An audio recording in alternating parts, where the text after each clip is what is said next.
makatitare hakila. Kana ne dogenga kuntare tona. Today I tell you my people, shine like the bright star in the skies, cause it's a brand new day for the best to play. Today I tell you my people, shine like the bright morning sunlight. Let the whole world know the future is bright. Africa, you better teach us. Africa, China. Oh, mama. China. Oh, yeah. China. Yes. Africa, China.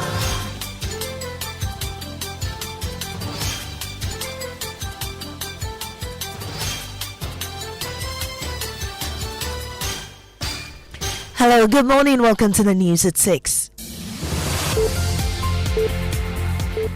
The news is live on Joy 99.7 FM. It's 103.9 FM in Accra, in Kumasi, on Love 99.5, and in all 16 regions of Ghana via partner stations. Also live on myjoyonline.com, X Spaces, and YouTube. Coming up, Education Ministry awaits Chief Examiner's report before addressing private schools' BECE grading concerns.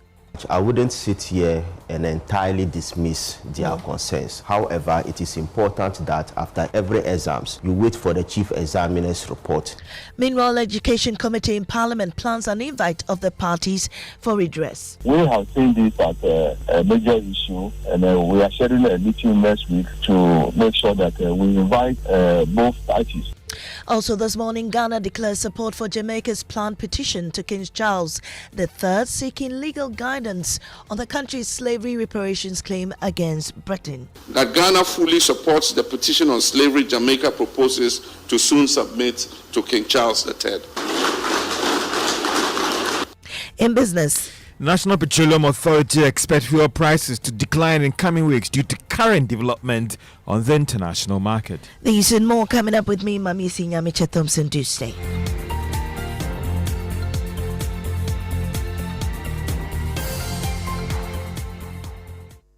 Now, this morning, the Ministry of Education says it will wait for the release of the Chief Examiner's report before responding to private schools' concerns over this year's BECE results.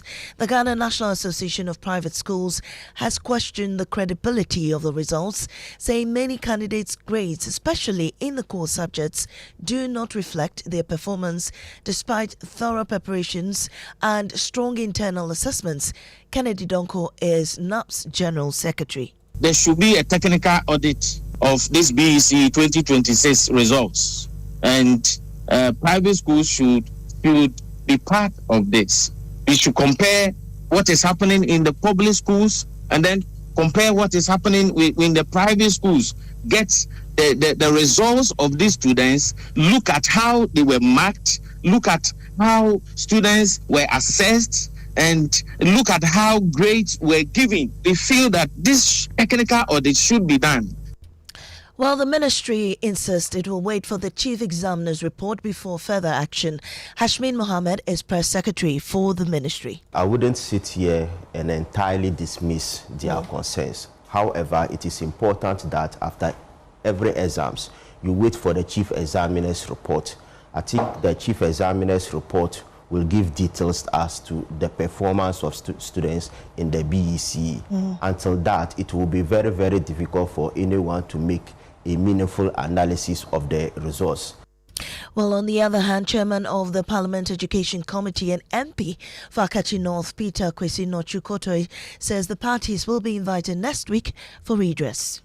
We have seen this as a major issue, and we are scheduling a meeting next week to make sure that we invite both parties, that is the Ghana National Association of Private Schools, WAEC, and then the Ministry of Education, as well as the Ghana Education Service and National Council for Curriculum and Assessment, so that we can look at this allegation. Away from that, emergency response efforts are underway in Sandham and the Boateng North municipality after Monday's torrential rains triggered severe flooding, submerging homes, destroying property, and forcing affected residents to seek safety as authorities and relief agencies race to provide assistance to victims. Boateng North MCE Akoto Solomon Aswabayi spoke about relief efforts on Joy News. So many people are affected. Their personal belongings, and we have foodstuffs.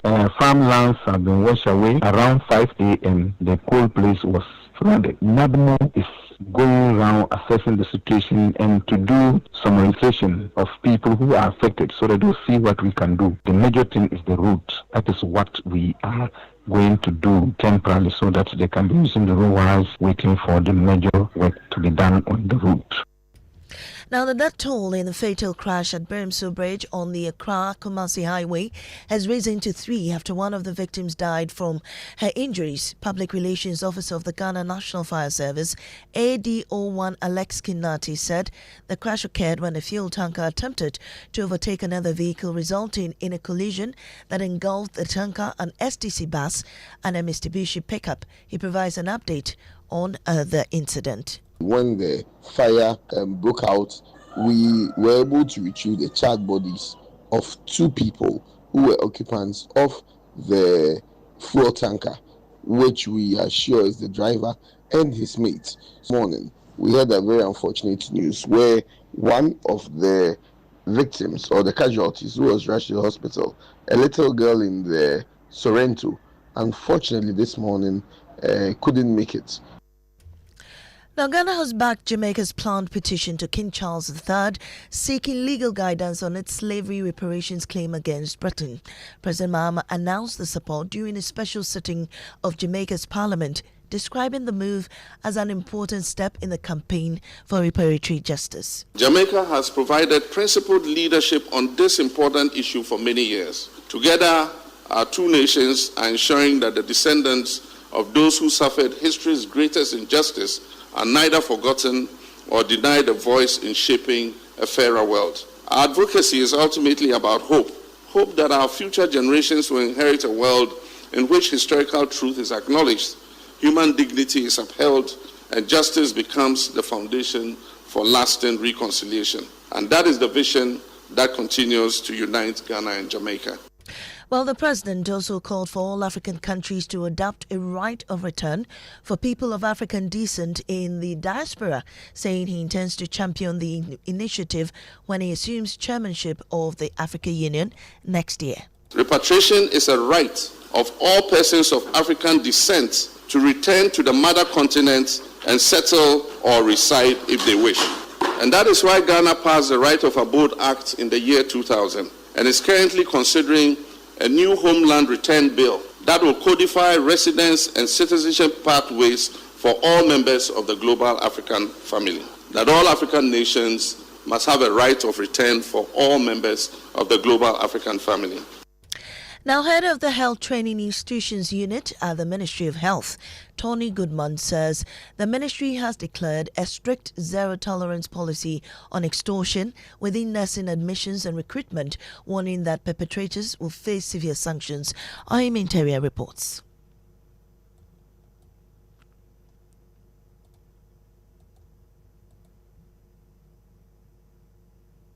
Well, we'll bring you that sound much later.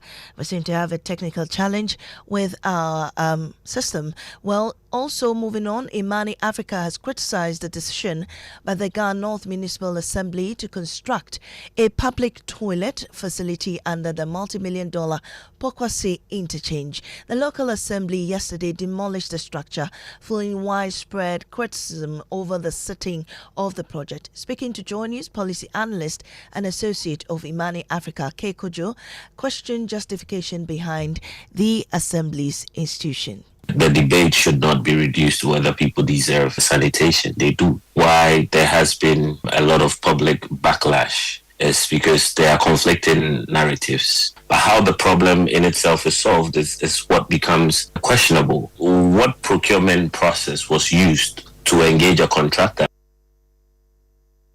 Now, the stars of Anlong shone brightest as Anlong Senior High School crushed the hopes of Doja Penny Senior High School and Chito Senior High Technical School to claim the Volta Original ticket to the 2026 National Science and Math Quiz Championship.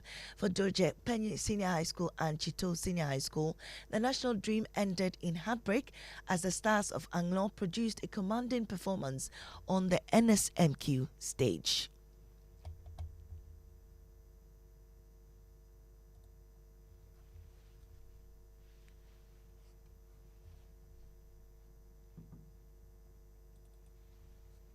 Well, that'll be all we'll have for you this morning here on Joy 99.7 FM. We'll bring you those sounds much later in subsequent bulletins. Thanks for listening.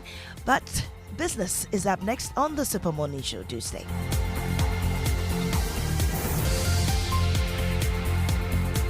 Oh, jump on now. Go. Ah, go me. I want time where you can't park where I don't hear the sound of your car. Why you buy new car? No, I don't change my car. It be the same ride. It be the fuel way I change. Way one shouts it. Ever since I started using the all-new Excellium Premium Fuel, fortified with 3-in-1 action. Oh, Joe, now my car they run like electric car. No, so. This is the type of fuel where they want to. Because now engine they cost. Where they want for way if I buy it go protect my engine. And with the small way I buy, I go drive, sir. Absolutely. It's like strapping a turbocharger to your engine and giving it a protector. And what they bust my mind, Seth, be the 3-in-1 action, no? Excellium, they prevent up to 99% of deposit. It be anti-wear, some be anti-corrosion. Won't pay when I open them. Hey, so where can I find this magical fuel? Just head over to any Total Energy service station and your car will thank you. Hey, then make a finish my gobe fast, then rush go Total Energies. My friend, but why your hand my gobe inside? I give you info. Make a feel the gobe too small. Go. Excellium is designed to protect your car engine, decrease fuel consumption, and lower CO2 emissions. Don't say fuel, say Excellium. Choose Excellium, choose quality. When I say ABSA, you say yes. ABSA Bakiti, we go say yes this 2026 till your jobs start dropping down. Yes, you listening to me right now. I know you get dreams. A work is here, and they work it well. Like me, I want to buy that Porsche car I've been dreaming of. I move into my dream house. No landlord will say me. Join the ABSA family and let's help you say yes to your dreams with tailored banking solutions from loans, mortgages, credit cards to digital banking and more. Make 2026 the year of yes with ABSA. Your story matters. Who dey brass? We dey brass them. Who dey brass? We dey brass them. Who dey brass? We dey brass them. Brass your teeth. Brass your teeth every day and night. After eating before bed, brass the gems away. The sugar jam, we go brass them. Fufu jam, we go brass them. Rice jam, we go brass them. We go. When it comes to your teeth, Funnel World Cup. Brush them twice daily with Pepsodent, now in limited edition packs. This advert is FDA approved. What will the world need tomorrow? Smarter systems, bolder thinkers, people who don't just use technology but build it as well. At Academic City University, that's exactly whom we train. Whether you're starting your undergraduate degree or advancing with a master's program, from business and communication arts to engineering and computational sciences, our programs are built with industry for real-world impact. You won't just graduate with a certificate, you'll graduate ready to solve, build, and lead.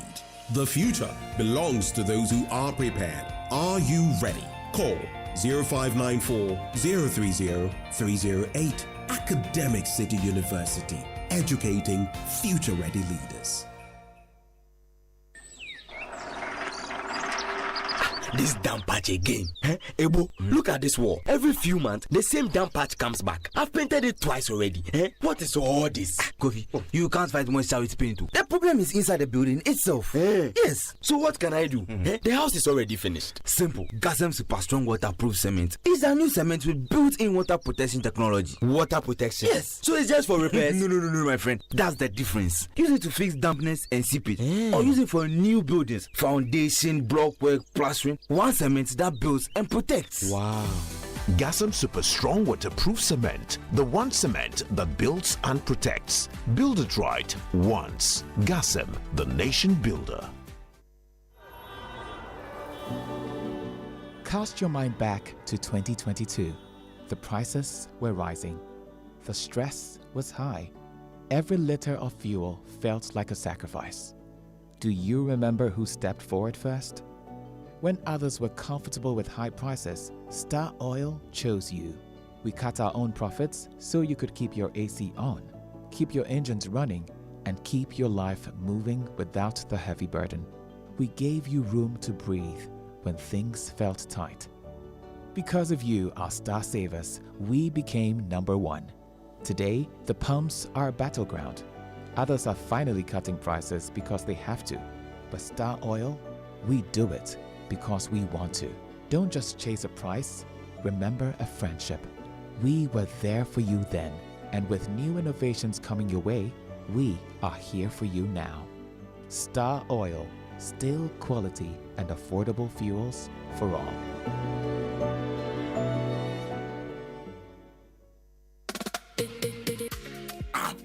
Day, Cowbank just credited my account with 5,000 Ghana cedis. Wait, how? You know the Cowbank Abakade promo? I deposited 500 Ghana cedis and they picked me as the winner this month. Just like that? Just like that. And the big one for the grand finale, one person stands a chance of winning 100,000 Ghana cedis.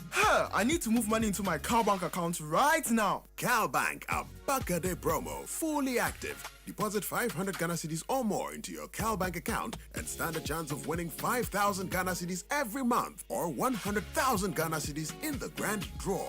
The more you deposit, the better your chances of winning. Promo runs from 1st August to 31st October. Cowbank, forward together. Terms and conditions apply. This campaign is regulated by the NLA on the Caritas platform. Cowbank, forward together. Coffee in your cup and joy on the set. The Super Morning Show is always the best bet on Joy 99.7 FM. Welcome back. This is the Super Morning Show. If you just tuned in, my name is Kojo, Akoto Boateng, and it's 16 past 6. This morning, we are talking to the DVLA CEO on the show, and we're also talking to the Association of Private Schools. They've raised concerns about the results that private schools candidates keep getting from WAEC. According to them, these results don't reflect the training and their expectations. And so we'll talk to them this morning to get more on their concerns on the show. Now, the 6 a.m. news is brought to you by Total Energies. Total will go the extra mile for you. Absa Bank Ghana Limited. Your story matters. George is here with a Joy Business Report. George, good morning.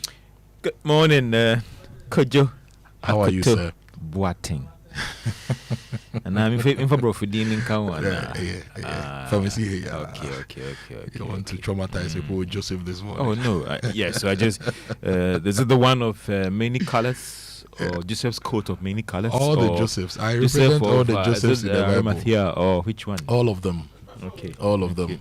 I hope to have the qualities of all of them as I keep growing. In terms of attitude, in terms of wisdom, in terms of God's blessings, right? Joseph of Egypt was a strategist, you know. The one who became the prime minister, yes. Right? Okay. Joseph, the father of Jesus, was a builder. He was a carpenter. He was a builder, you know. Yeah. You know, you are building farms, you know. You are and building houses and roads. Yes, of course. So a contractor, an engineer, a farmer, a broadcaster. Have you bought fuel this week? I have not. But I have not bought. So you've not benefited from the 2 CD reduction yet? I use a petrol car, so I won't benefit from. Okay. But it's interesting, the dynamics, you know, in terms of what is happening, because you if you do a scan, you still realize that it is quite high. I mean, some are doing even above 18 Ghana cedis. Some are doing just slightly below 18 Ghana cedis. And some are doing so within the brand of 17 Ghana cedis and all those things. So I don't want to believe that some of them went up deliberately higher. So even when you take the subsidy, they will still be benefiting because government is going to pay them at the end of the month. Yeah. How can diesel be more expensive than fruit juice and even beer? You know, it should be lower than juice and beer because you know juice you have to grow the plant and process it. But now government has taken in the ground. You just drill and you refine. But you know, you're looking at Kojo, finished petroleum product. So when they take the crude, they add all those things. Insurance freight has gone up so much. I mean, over the past month because of what is happening in Iran, and all those things are adding up to the cost when you get that finished product at the pumps. The Joy Business Report is coming up. It's brought to you by Basic Bank, not just another bank. George is here with a Joy Business Report. And who are you giving the trumpet to? Well, I'm giving it to, not to promote anyone about the other. There are some of the oil marketing companies that have gone down significantly. They've not just reviewed the diesel, but even petrol as well. So this morning, the trumpet goes out to all the OMCs who have gone down significantly in trying to cushion us, the consumers. So this morning, to all the oil marketing companies who are thinking about us we say trumpet.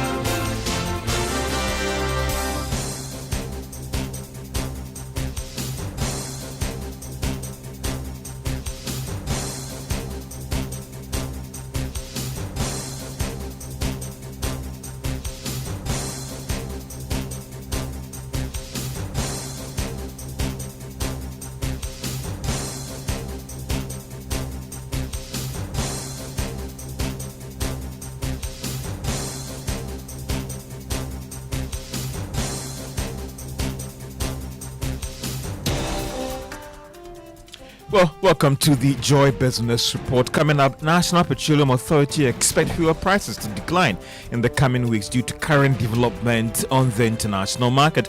And Bank of Ghana plans selling up to $1 billion to the market through its Forex intermediation program this month as pressure mounts on the city due to renewed demand pressures coming from businesses. And IMF sees current development in Middle East as major threats to Ghana's economy, as well as delays in implementing those state-owned enterprises reforms.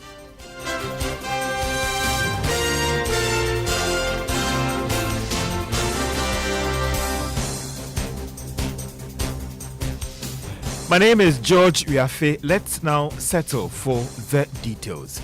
The National Petroleum Authority expect fuel prices to decline in the coming weeks.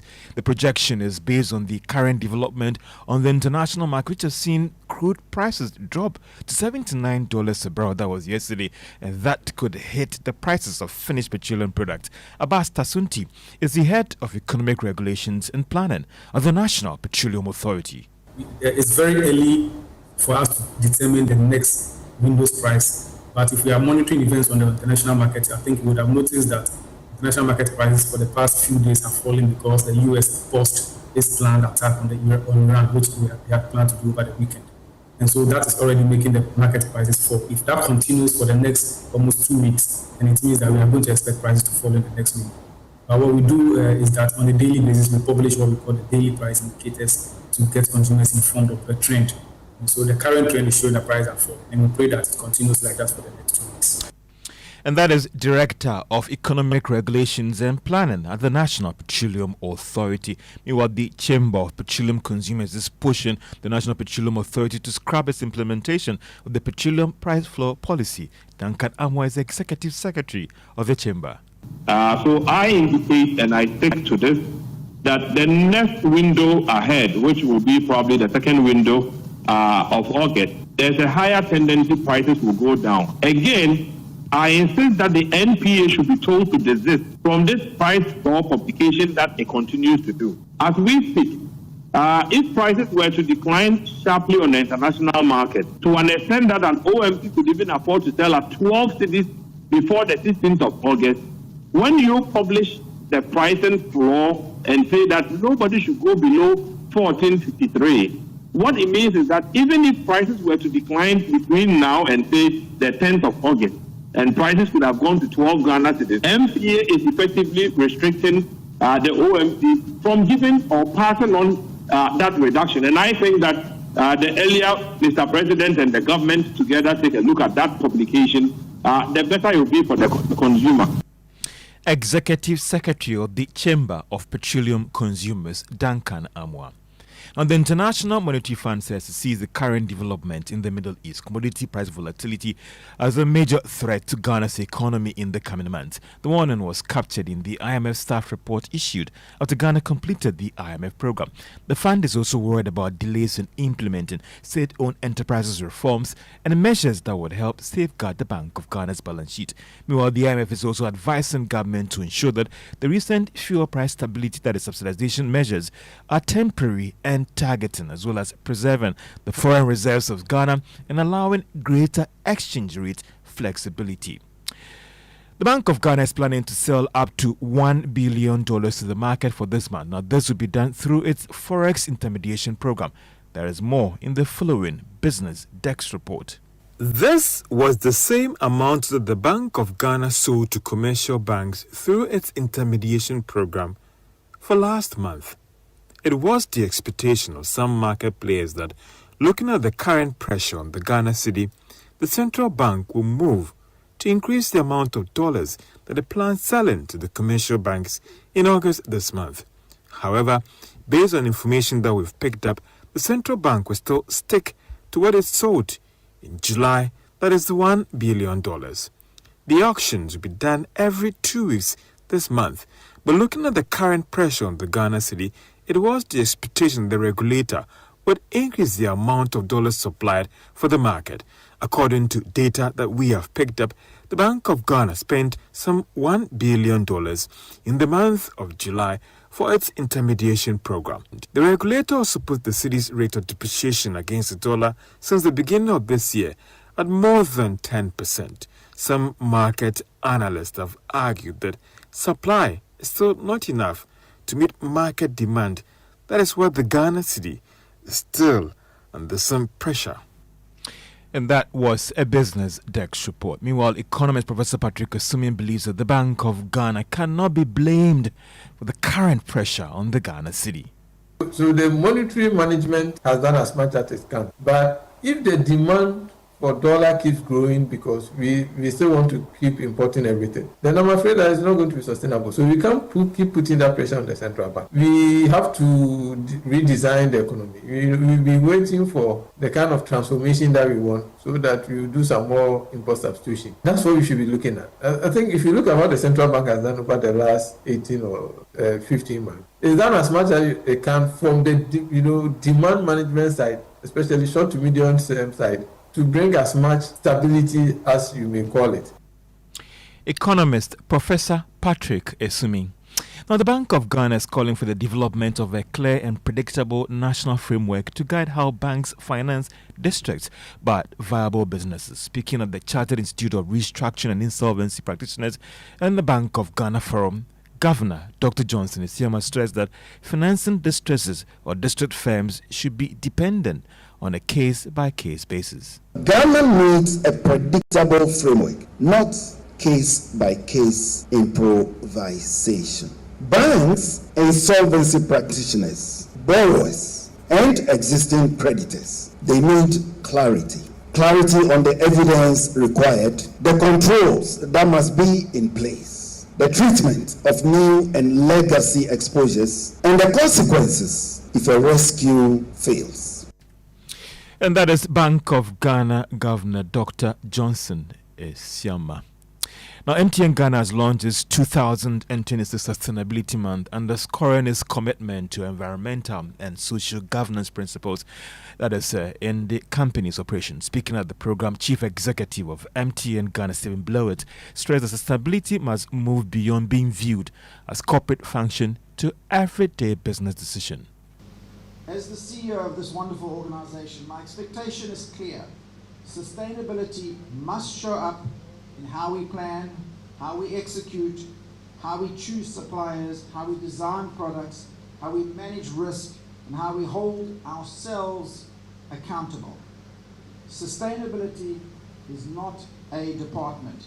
It is a discipline. Get that right and we build a business that is trusted, resilient, and relevant for the future, while making a stronger contribution to Ghana's development. And that was Chief Executive of MTN Ghana, Stephen Blowett. Now, Telecel Ghana has launched its latest edition of its Maheti promo, offering loyal and prospective customers the opportunity to win cash prizes as part of efforts to reward subscribers and deepen customer engagement. Speaking at the launch, Sales and Distribution Director Telecel Ghana, Samuel Sapon, said the promotion is designed to appreciate customers whilst attracting new users to the network. What we intend doing is to appreciate our customers and potential customers, I must say. The objective is to reward 12,000 customers within the country. Every day, 100 of our customers will be given 100 Ghana cedis. On a weekly basis, we're going to give 20,000 Ghana cedis across the regions. Every month, somebody is going to take away 1 million Ghana cedis. I repeat, 1 million Ghana cedis. It's going to happen 3 consecutive times. So for the next 3 months, somebody is going to take 1 million Ghana cedis. In total, we're going to give away 5 million Ghana cedis. there are just 3 options. Either you test win to 500, or you dial star 500 hash, or you go onto our Telecel app and then you can opt in there. And that was the Sales and Distribution Director at Telecel Ghana, Samuel Sapon. Behind every efficient factory, warehouse and port is the equipment that keeps the goods moving. Halcyon MH Limited is playing a key role in powering Ghana's industrial and logistics sector through the supply and maintenance of material handling equipment. Today on the Joy Business Van, we visit the wholly Ghanaian-owned company. I'm Francis Ajoble, the MD and one of the founders of Halcyon MH Limited. Halcyon was started in 2015 out of the need to provide reliable, safe, efficient material handling solutions to businesses in Ghana and beyond in a very timely manner. Back in the days, getting reliable equipment to work with was almost impossible. We went out to get machines and guys had water containers at the back of the machines to be topping up the water whilst we were working. It was really difficult to get good equipment, reliable machines to work with, so we took on the challenge to get into the market and support businesses. That was the vision. And that was the Business Van teaser. Join us at 1 p.m. for more details on the full Business Van, and also on TV at 5 p.m. Well, crude oil is still dropping on the international market due to some significant progress that has been made between U.S. and Iran to end the Middle East war, as the product is now selling this morning at $78.54 a barrel. Gold went up marginally and is going for $4,165, that is an ounce. Cocoa is going for $5,924, that is a ton. Dollar this morning is going for 11 Ghana cedis, 82 pesos. Now, that's the rate some of the major commercial banks are offering to their clients. The euro selling at 13 Ghana cedis, 60 pesos. And the British pound, on the other hand, is trading at 15 Ghana cedis, 89 pesos. The forex bureaus are also selling the dollar at 12 Ghana cedis, 35 pesos. And Kojo, some good news. Crude oil is dropping on the international market. The good news is that maybe take it about 3-4 days, it could hit that of the finished petroleum products. Okay. And we hope that it also impacts on the freight cost, insurance cost, and bringing that finished product from either Nigeria or Rotterdam to Ghana. And we could see prices dropping at the pumps. The thing should drop to like 20 cedis per barrel. Not $20. OPEC is also helping by increasing production. So on the base product side, the price is going down. Let's see how that would impact on the freight cost, insurance cost. Bringing the oil product. refinery, the CDU is working now, right? The crude distillation unit. I'm told since it was recommissioned, it's done about 3 million liters or so of crude. We're also told that it's going to use Ghana's crude, right? And we have Centio as well. And if you look at the installed capacities of these two, with some improvements and enhancements in capacity, they should be able to supply a good percentage. I think, Kojo, the good news would be maybe the FX savings. And I don't know how that could impact the price, because those who are selling the product would also want to benchmark on the international price. Yeah. And but don't just look at crude, look at the platform where the finished petroleum product prices are being quoted. But is it possible for us to increase our crude oil production in our own fields so that we produce here, it's pumped here to us, to our refineries, and is distributed to us, so that the insurance premiums, the freight costs, and all those things should be eliminated from the equation? When EDUG comes, we'll ask him those questions. $1 billion question. Yes, we'll ask him those questions. So, Petroleum Commission, NPA, GNPC, Ministry of Energy. Boss Energies.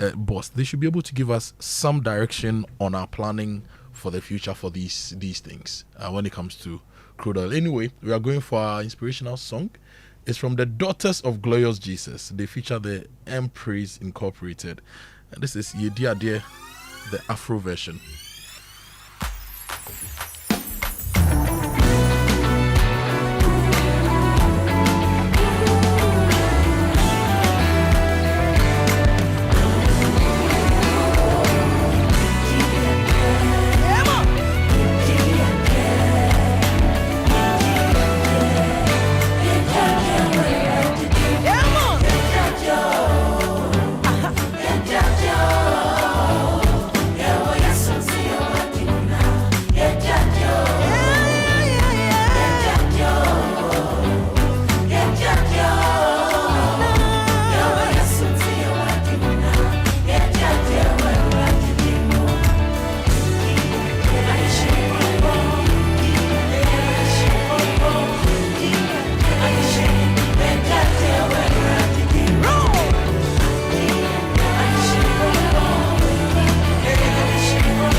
Joy on the set. The Super Morning Show is always the best bet on Joy 99.7 FM.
This is Daughters of Glorious Jesus. Gina Mechisa or Don Berima. Dear. Beautiful one. Because Auntie is with me in the studio. Bra Kweku, good morning. Good morning. How are you this morning? Boateng Joseph. I'm doing very good. Back to the white shirts. Yeah. A man cannot be careful yes, unless he buys a new car and a white shirt. Yes, that one you take steps properly. It's good to see you this morning. Good to see you. Always good to see you in the morning. Now we'll have our fuel tip. If conditions become unsafe, stop the task and correct the problem before proceeding. Continuing under unsafe conditions is never a sign of strength or efficiency. Safe interruption is better than dangerous completion. And this is from the oil marketing companies, the Chamber of Oil Marketing Companies. They support stop work responsibility. It's time for Say It Right, which is brought to you by Kingdom Books. At Kingdom's quality and affordability are hallmarks, and then Societe Generale Bank Ghana. The future is you. Something must be done. You say either, I say either. Today, I want to share one of my favorite English words, oleaginous. Oleaginous. Oleaginous. This word started its life in medieval Latin as oleaginous, without the second O. Now, back then, it simply meant from the olive, like olive oil. Today, oleaginous means oily or to be saturated with or richly covered in oil. It is more common in idiomatic use, however, as an adjective to describe any person, deed, or word that is extremely polite without being sincere. Any polite dialogue or comment that is aimed at flattering without being the least bit heartfelt could be termed oleaginous. Let's use it in a sentence. The parliamentarian seduced his constituents with an oleaginous welcome address in which he called them the sole reason for his existence. Here's another example which employs the original meaning. Ignoring the doctor's warnings, Sarah served her man with an oleaginous plateful of fried plantain and beans. So there you go. One gorgeous English word, two ways to say it right.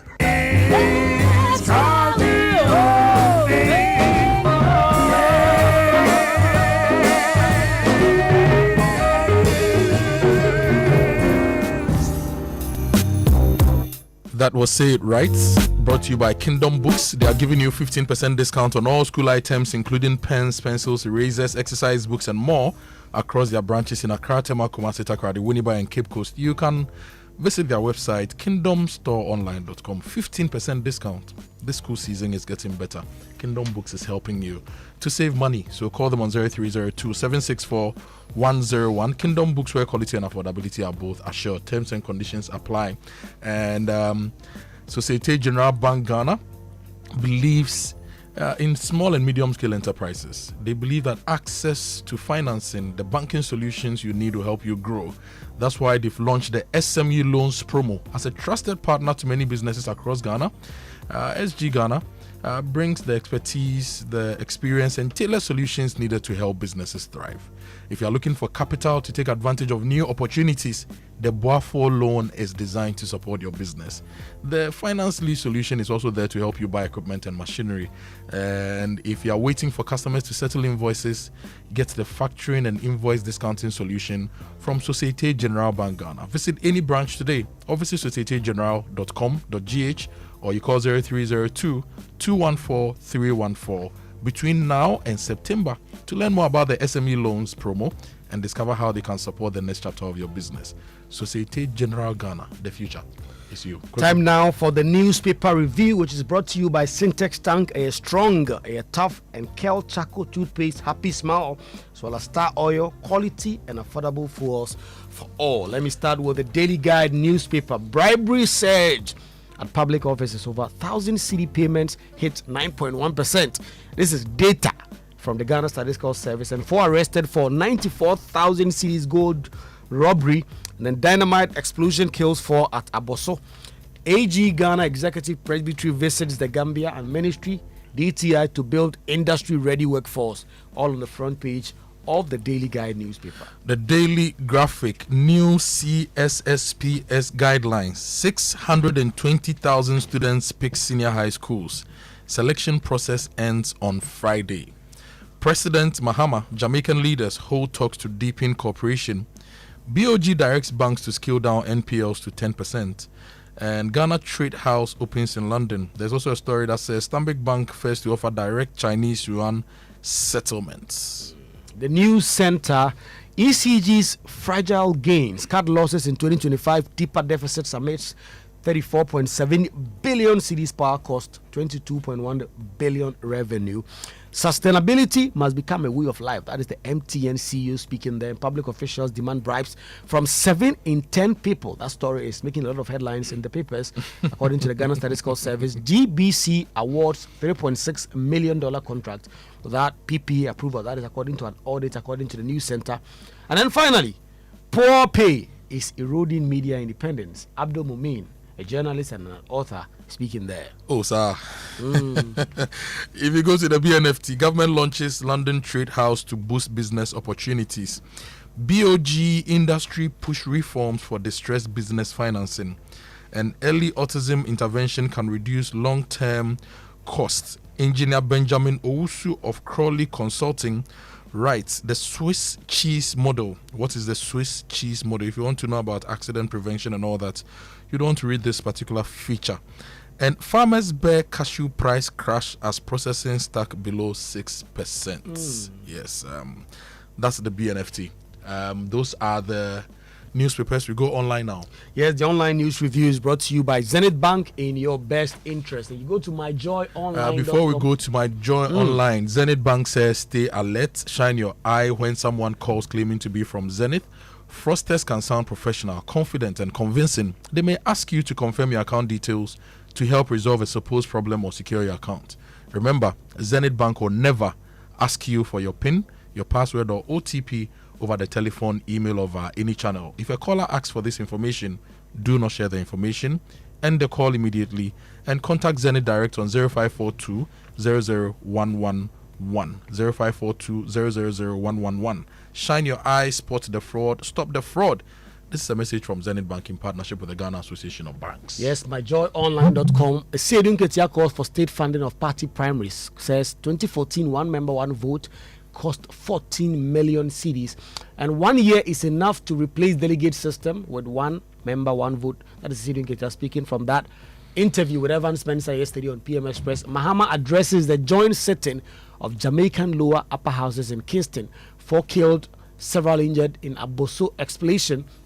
Association of Private Schools accused WAEC of serious discrepancies in 2026 BECE grades. And Kojo, this story is all over. I mean, if you go on social media, there's a woman that says saw the kids' grade and she nearly fainted. I mean, if you look at the private schools and some of the amount they're paying, so it's a conversation we need to get into. And then Mahama pays tributes to Marcus Garvey in Jamaica.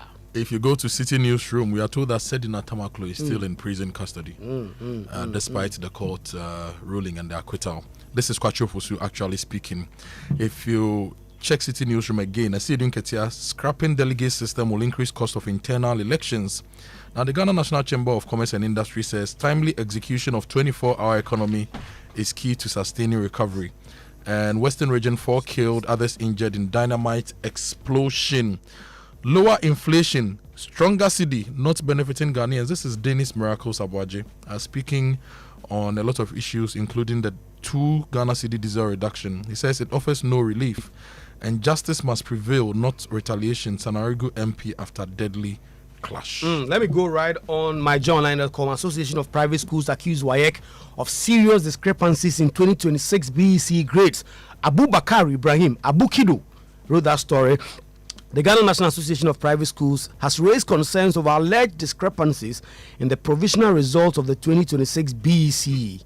In a press release on Wednesday, Kennedy Donko, the General Secretary of the association, called on WAEC to urgently audit and reconcile affected results. The association says it has received several reports from member schools across the country pointing to inconsistencies in the results released to students. NAP says the concerns include grades being awarded for subjects candidates did not register for or write, results that do not reflect students' known academic performance, and unexplained failures. We have John Kapi, Mr. John Kapi, the head of public affairs of Exams Council, on phone now.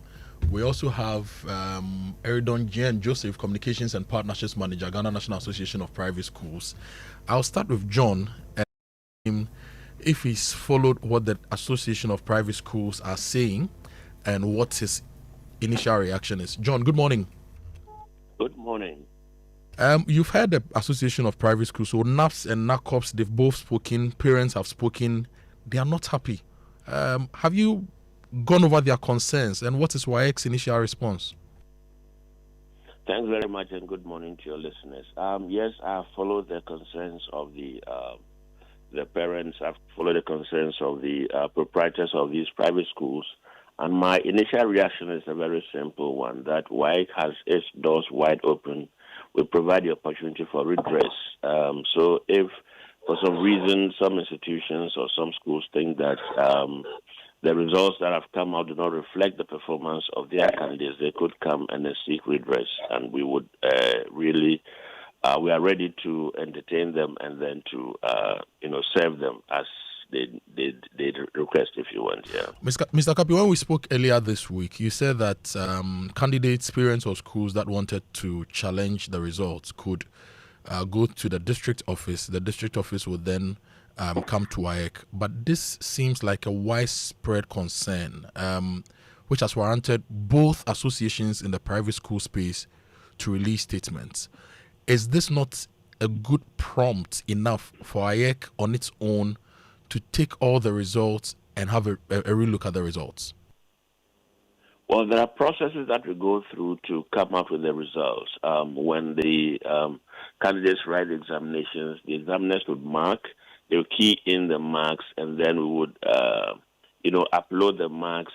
When they are done, we do the grading, and then we do what we call quality assurance. We go over it gradually just to be sure mistakes have been made anyway. It's only after that that we bring out the results. Now, we've heard a lot of complaints about maybe my best student, this, I know that this student should be able to make this or make that. The state 9 grading system lends itself to a lot of interpretation, and so a lot of people who may not, and indeed I do not mean to, be negative towards anybody, but then it's important for us to understand the kind of grading system that we use, so that when you come across any grade, it is not about me or any examiner looking at the face of a candidate and deciding that this is what I'm going to give to you. All right. So we've gone through all the processes, and we believe that what we need to do, we've done. So if there are any complaints, we will follow through as I explained the last time that we spoke, that this is what we would do if anybody requests. We also have NAPS on the line. Eridon Jen Joseph is the Communications and Partnerships Manager at the Ghana National Association of Private Schools. Now, Joseph, if you can hear me, your members say their candidates were marked down.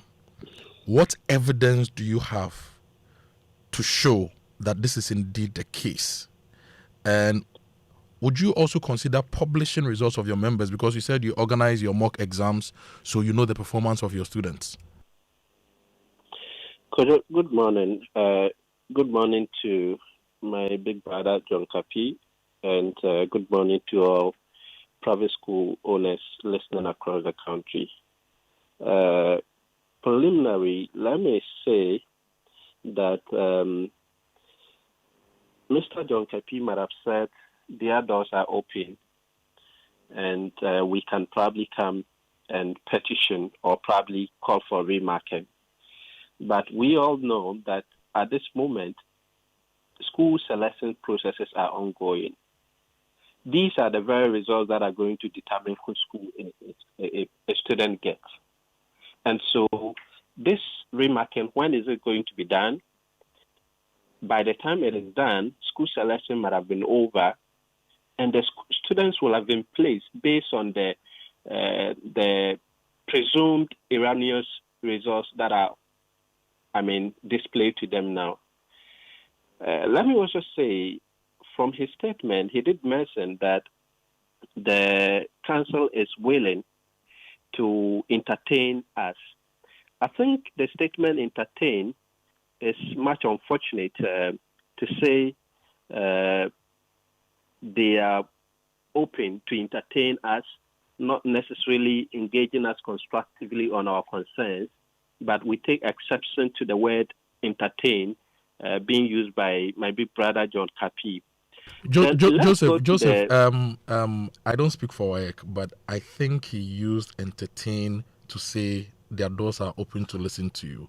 So for the purposes of this critical national conversation, let's not major on the minors. Let's go straight to the actual points. Okay, please. Okay, great. And so let's go to the concerns that we are raising. The concerns of various results from various schools, from our students across the country, are not presumptive. They are indicative, and they are all surrounding each and every one of us listening this morning.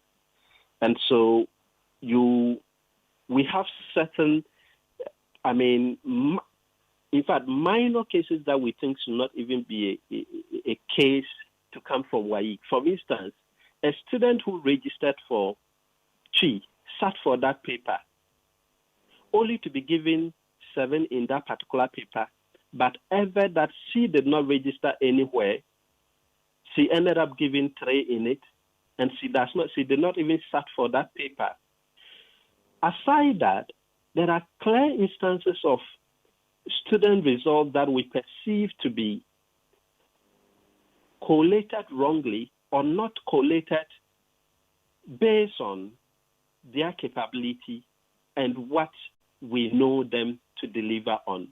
And so we believe generally the results, yes, we are not faulting WAEC for intentionally, giving us bad grades. But what we are saying is that they should be taking responsibility for probably their coalition processes. They should be taking responsibility for probably their marking processes. And just to know that, in fact, there are other stories across where, some of our teachers are even examiners. As of the time results were being released, some papers that were even supposed to be submitted were still within their domain and all that.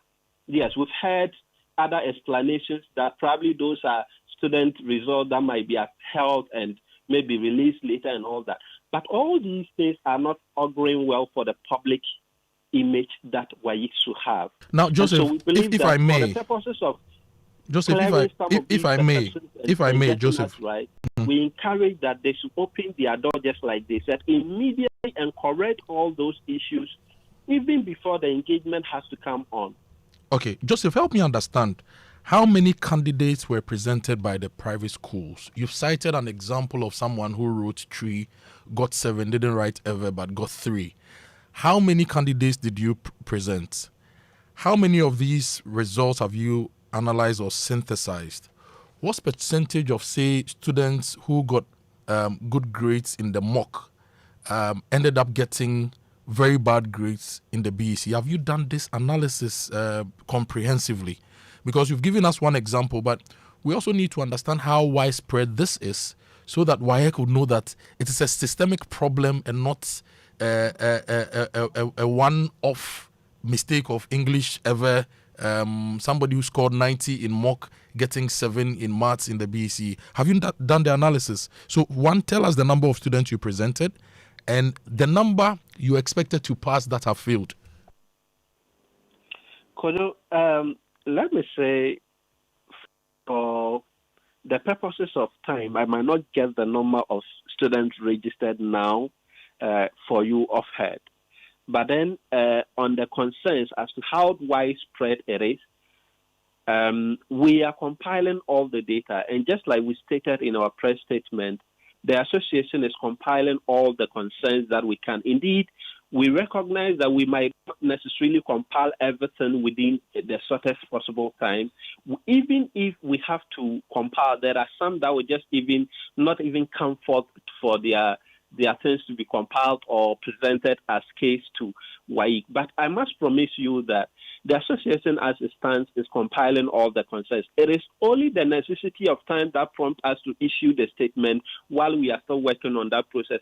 And so as to the numbers that are concerned, it is all across the entire country. Remember, the association is decentralized such that we have district and zonal executive. We have regional leadership across the country. And aside the regional leadership, we also have the national executive succeeding us, taking over the responsibility of spearheading all the national level engagement as we are having. And so I must say that we are still compiling all these data, and we are promising that we are going to get all those data, all those concerns that are coming on in the form of compilation and present to WAEC, and make sure if really they are ready to listen to us, then they address all the concerns that we hope to be addressed. Okay, now the other question I have for you, this issue you are raising now, is this something that happened this year or it's been a trend recently?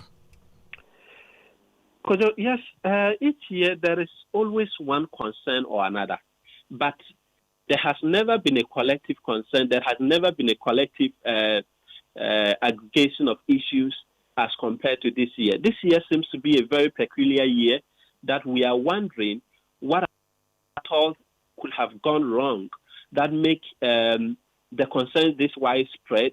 Indeed, if you probably might have listened to even aside the association, if you probably might have listened to figures within the public, you probably might have heard colleagues on other sister stations saying all same concerns that even their wards equally experienced. And so this is not only the concerns of the association. Okay. These are widespread concerns compiled from school owners.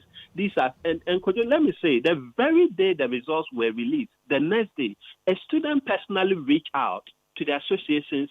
In fact, I must say they reach out to the association's contact number, which as the communication persons are handled. And the student, as a JHS leaver, you check the concerns that the student raised. As young as that child could be, the child could see glaring between the lines, something might have been wrong. This student has aggregate 10.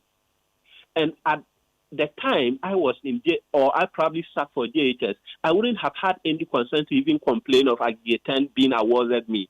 But this student has really indicated instances that would be convincing enough for you to know that the student really knows what it's about.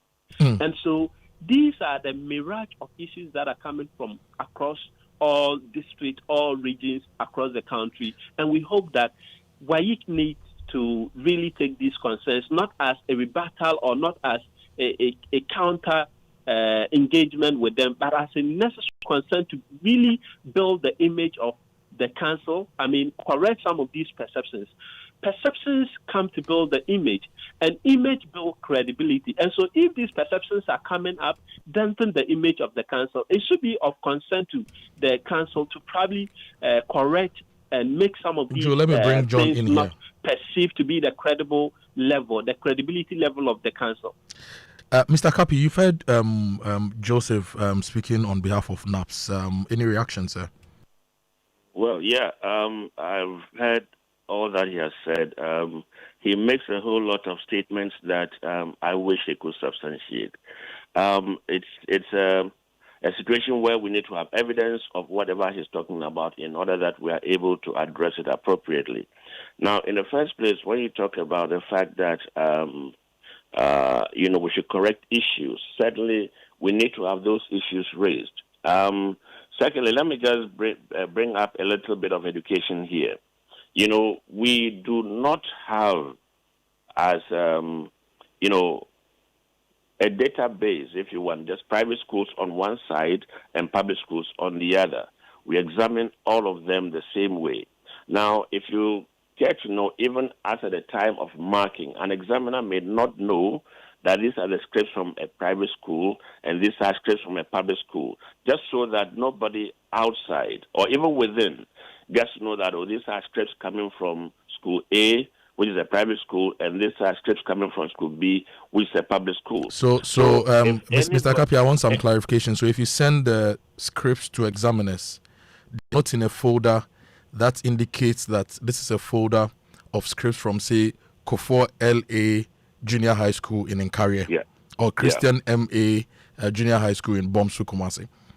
That's correct. So the examiners don't know the origin of the scripts. All they have are the index numbers, and then they mark, they grade, and they send it back to you. Is that the case? Okay. So on the script envelope, the envelope in which we have the scripts, you simply have a center number, and then have the range of candidates who wrote at the examination at that particular center, who are under that particular center number. So we use codes to identify them. So as I sit here, if you were to bring whatever scripts and tell me that these are scripts from school A or school B, I will not be able to identify unless I go back to the database and check which school center number is this or that. Now, it is also the situation that somebody will say they got a grade for a subject that they did not register. I wonder how that can happen. And of course, as I said, unless we see the evidence, it will be difficult for us to just speak, in a vacuum. So if the schools will be able to present to us exactly what their concerns are, then we too will be in a position to address them appropriately. Mr. Kapi, we had these concerns from Monday onwards. I think from starting Monday, parents said, in fact, over the weekend, parents started giving us these concerns. On your own as WAEC, to show that you have delivered diligently, professionally, and excellently towards the Republic of Ghana and these 620,000 candidates, their families, and their futures. Have you taken any proactive steps of even calling some of the schools or some of the associations that you've heard this on social media or in the media, and you are on your own proactively following up so that we protect the integrity of the results and protect people's futures in the case of errors? Well, as I said, we do not claim to be an error-free institution. And that is why when we present or we publish the results, we say that these are provisional results, so that for anybody who may have an issue with their results, they could come back. Because out of 620,000 candidates, where do you start from and where do you stop? Whom do you write to and whom do you not write to? So as an office, we are preparing also to come up with a release that will explain all the processes that we go through. Now, I hear this complaint about, I know my child's performance. I know my child scored 90% in a subject at this point. Now, let me give this analogy. You have a class of about 40 of a private school where Kojo Mensah scores 90% all the time. Now, this is out of 40 people, and so he'll be first. Now, if you look at the state 9 grading system, where we call it as a cohort, Kojo Mensah as an individual is competing against over 620,000 other candidates who equally have the ability to make the 90% or even a 95%. So when we explain the nature of the grading system, I guess that people will begin to understand that if I am the best in school A, there could be a best in school B who is better than I am, And so we are not justifying or trying to say that whatever allegations are coming are true, but the point is that if we study or look at the nature of the grading system, I guess that people begin to understand and know that, Yes, I am the best in my school, but when I'm pitched against another person from another school, that could, bring out a different result altogether. Now, finally, parents whose wards wrote the private candidate exams, not affiliated to any school, they've still not seen their results. And we know that the CSSPS placement or the filling of forms, the deadline is on Friday. They've been petitioning the media and they've been speaking for WAEC to release their results. When will you release the results for these students? Well, I know a lot of work has been done about it. As we speak, I can't tell specifically the stage they've got to. I always want to have my facts right before I speak out. So it's still quite early in the morning. I'm sure that by the time work starts, I'll be able to find out exactly the stage that we've got to as far as the results. Mr. Kapi, I believe I asked you this question on Monday when the results will be released. So at least you should be able to tell the parents that we are 90% through, we are 70% through. Tomorrow, the day after tomorrow, they need to get a sense of a timeline for them to be able to plan, because they have a sense of the timeline for the deadline for the computer placement. So if they don't have a timeline for when they will see their results to apply for schools, then you put them in a state of I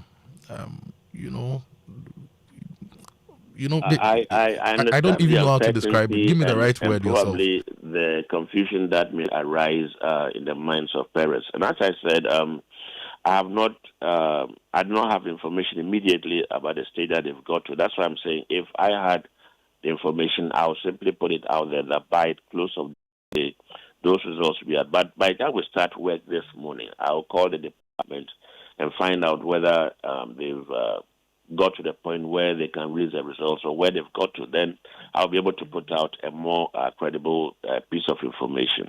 Mr. John Kapi, Mr. Joseph Eridon, thank you so much for joining us this morning. We know you all seek the interest of national development, so we urge your institutions at least to get to the table today so that parents will get some answers, so that the nation will also see how these 620,000 and over future leaders, we are helping them in their progression in education. But thank you for joining us on the show.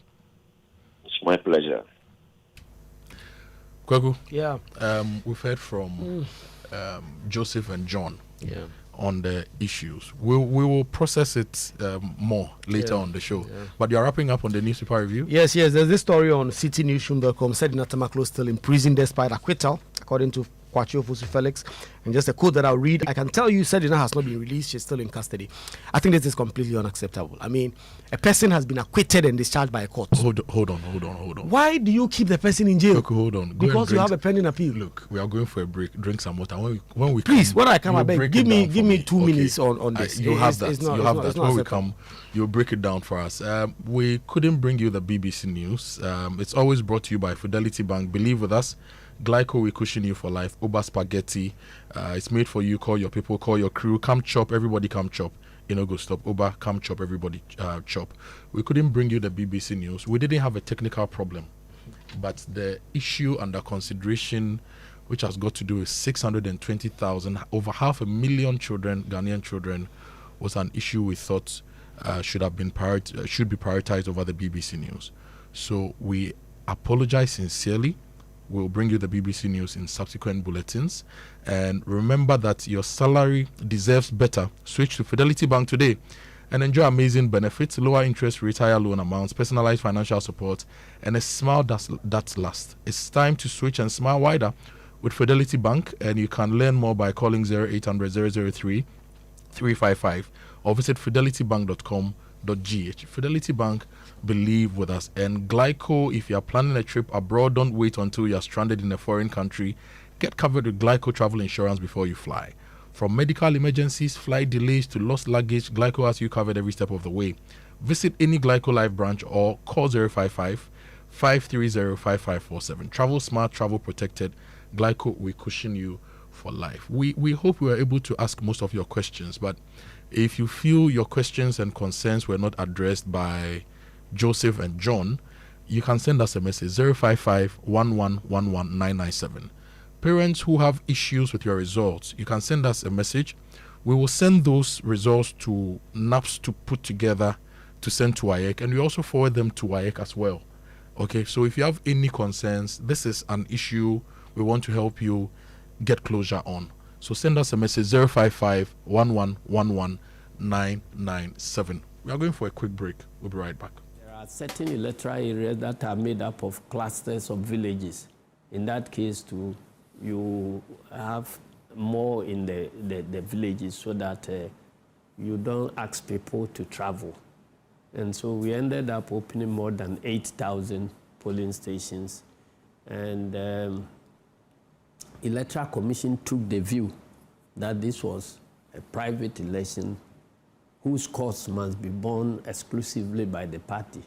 So every polling station, the Electoral Commission recruited about 4 polling officials.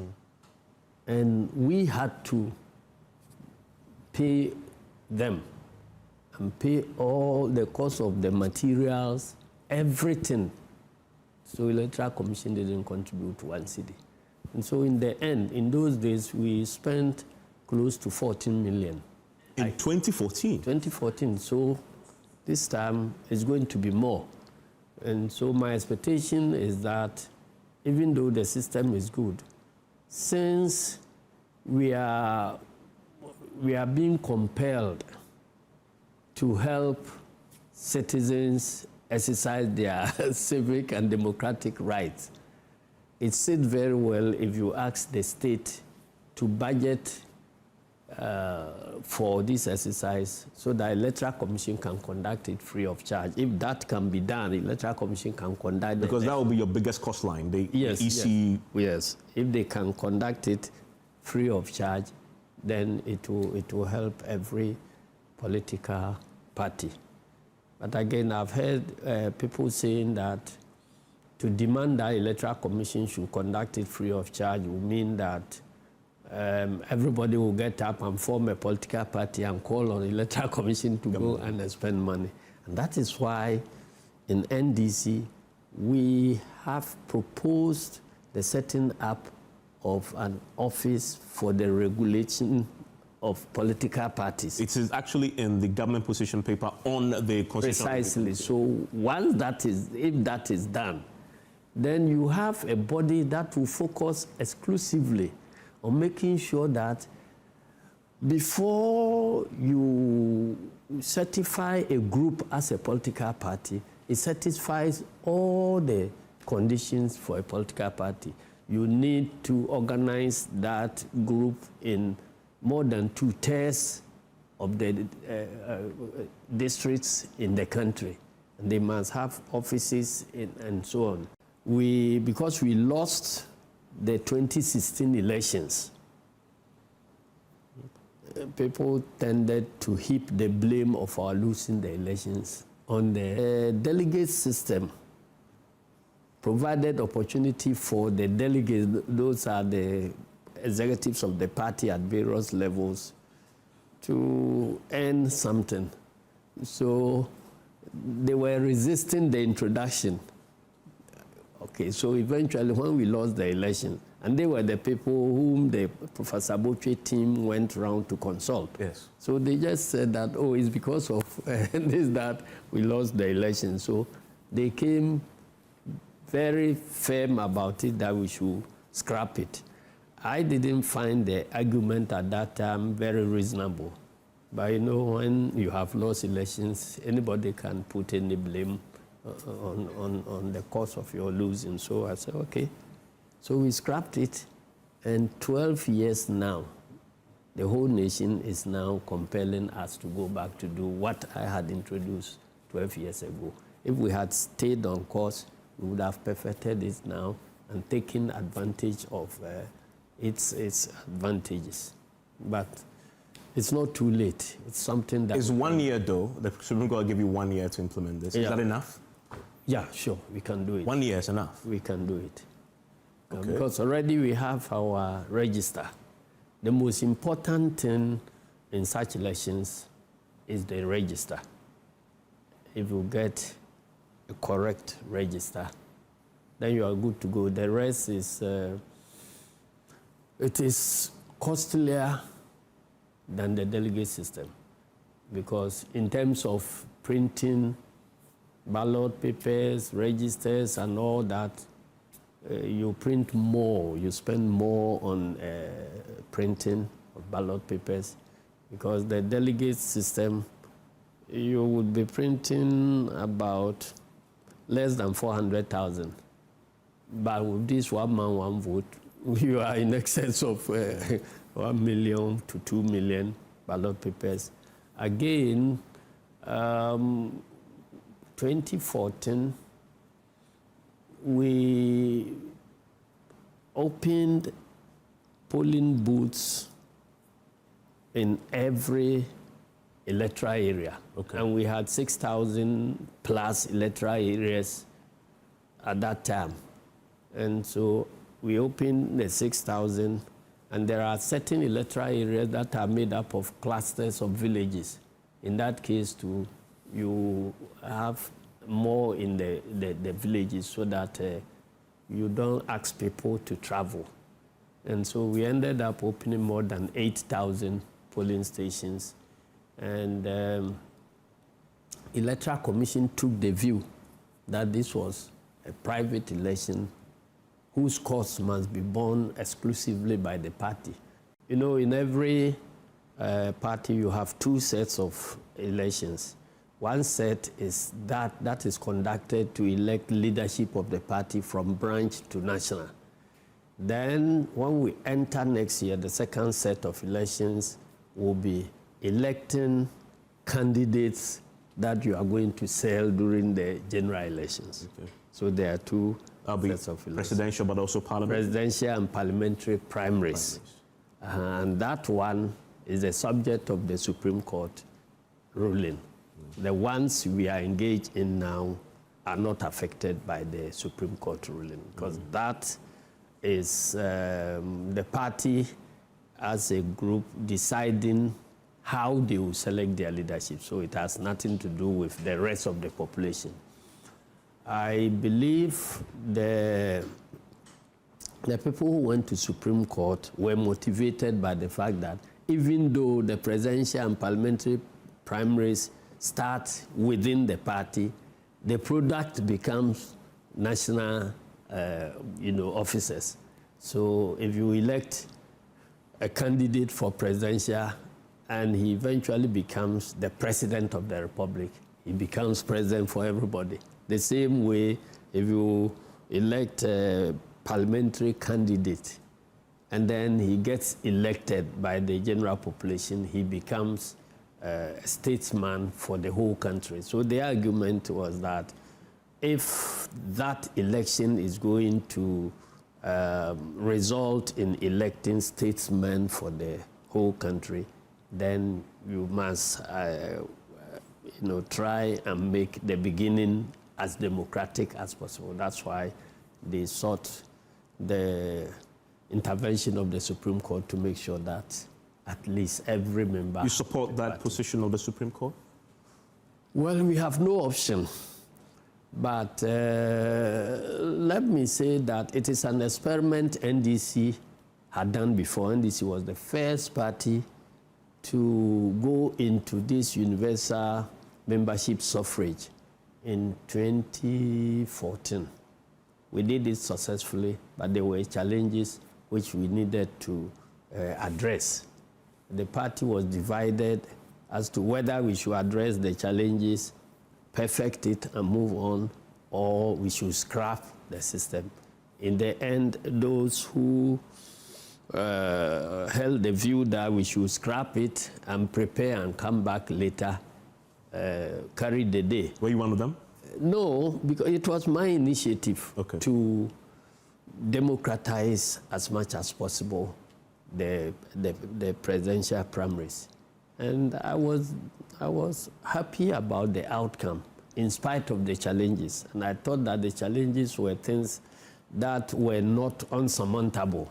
So if they gave us some more time, we could have addressed all those challenges so that in 2018, by now the system would have been perfected. Do you want to be president? Ambition is a very, very useful thing in politics. If you are a politician and you have no ambition, you are in the wrong profession. You understand? How you exercise that ambition is a challenge. And I have told you how I exercise my ambition. I don't go out there declaring my ambition at any time. I declare it when the time is up for me to declare it. So when the time is up, you declare want to be president? Because how do you hide pregnancy? If you hide your intention to contest for a position, how do you campaign? So if I intend to contest for a position, when the time comes, I'll let everybody know about it. You see, even to me, when he was in court, he was still campaigning that he wanted to be national chairman of the party. And I'm so disappointed that he didn't get the opportunity to become the national chairman of the party. So ambition is like pregnancy, you're saying. Eventually, yes, you give birth. Yes. So you're telling us we should just wait. Yes, wait till the time. You will know whether I have ambition or not. Yes. I feel crab more. My mom used to have some small Nokia phone. And there are a couple of songs. There was this, and there was America. Yes. And then there was another one. America, how does it start? You know, America too there. I said, yes. You will not go for Aure on a weekend. And you will not get America being played. Yeah. So Kojo was such a, it's such a massive part of our Charlie. When I went to his concert at UPSA, I think last year, I can't get to see Aisha Ibrahim, he gave me a ticket. And listen, Charlie, people were jamming, including Gen Zs who you'd have thought that, Kojo, no. Would it be too much to ask for a road to be named after him? Kojo Boulevard, Kojo Street. Not at all. These are people. Kojo Highway. Kojo, the Daddy Lumbers.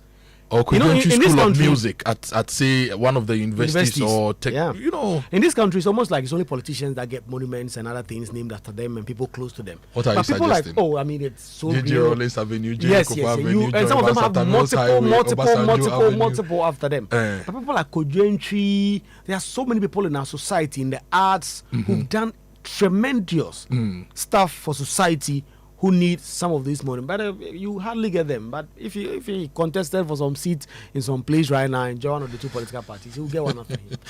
He deserves it. He deserves it. It's 7:23. This is still the Super Morning Show. We have a lot of your messages on the show in reaction to the conversation we had on the private schools results. Victor Indraboso says that it's alleged that some private schools from the last 3 years register their entire students at public schools and they get aggregate 6 to 10. Every private school also think twice moving forward. And this message reads, good morning Kojo and Kweku. Please, the students who wrote the BECE as private students not affiliated to any school still have their results not released. School selections are in progress and we cannot proceed because the results have not been released. Yes, we asked WAEC and based on what we got, WAEC doesn't know when the results will be released. But they'll find out and let us know. Is that a fair summary of that answer? I mean, it's a very fair one. Okay, but we will also keep pushing. And Now, Sasa from Lashibi says, please, the pupils or children are not learning. They engage in frivolous activities to the detriment of their of their future. Let's stop knocking the heads of the institutions that manage our education and the exams body together. This is Sasa from Lashibi. Do you have more messages? This one says, good morning, Kojo. WAEC should be able to show the script to any candidate who's challenging his marks or grades. Some are not seeking remarking. They believe there was an error in tallying the marks. This one says, out of the 14 candidates who sat for the exams, 13 of them had their results fully released except one student who still has her mathematics score and grade pending. He's asking when that will be reduced. This one says, kindly add the results of my child to the results you are collating. This is not a true reflection of my child's results. And the parent has actually sent the results. Koku, open it. We won't announce the name, but we can go through so some of the parents are sending the results. So we'll forward this to.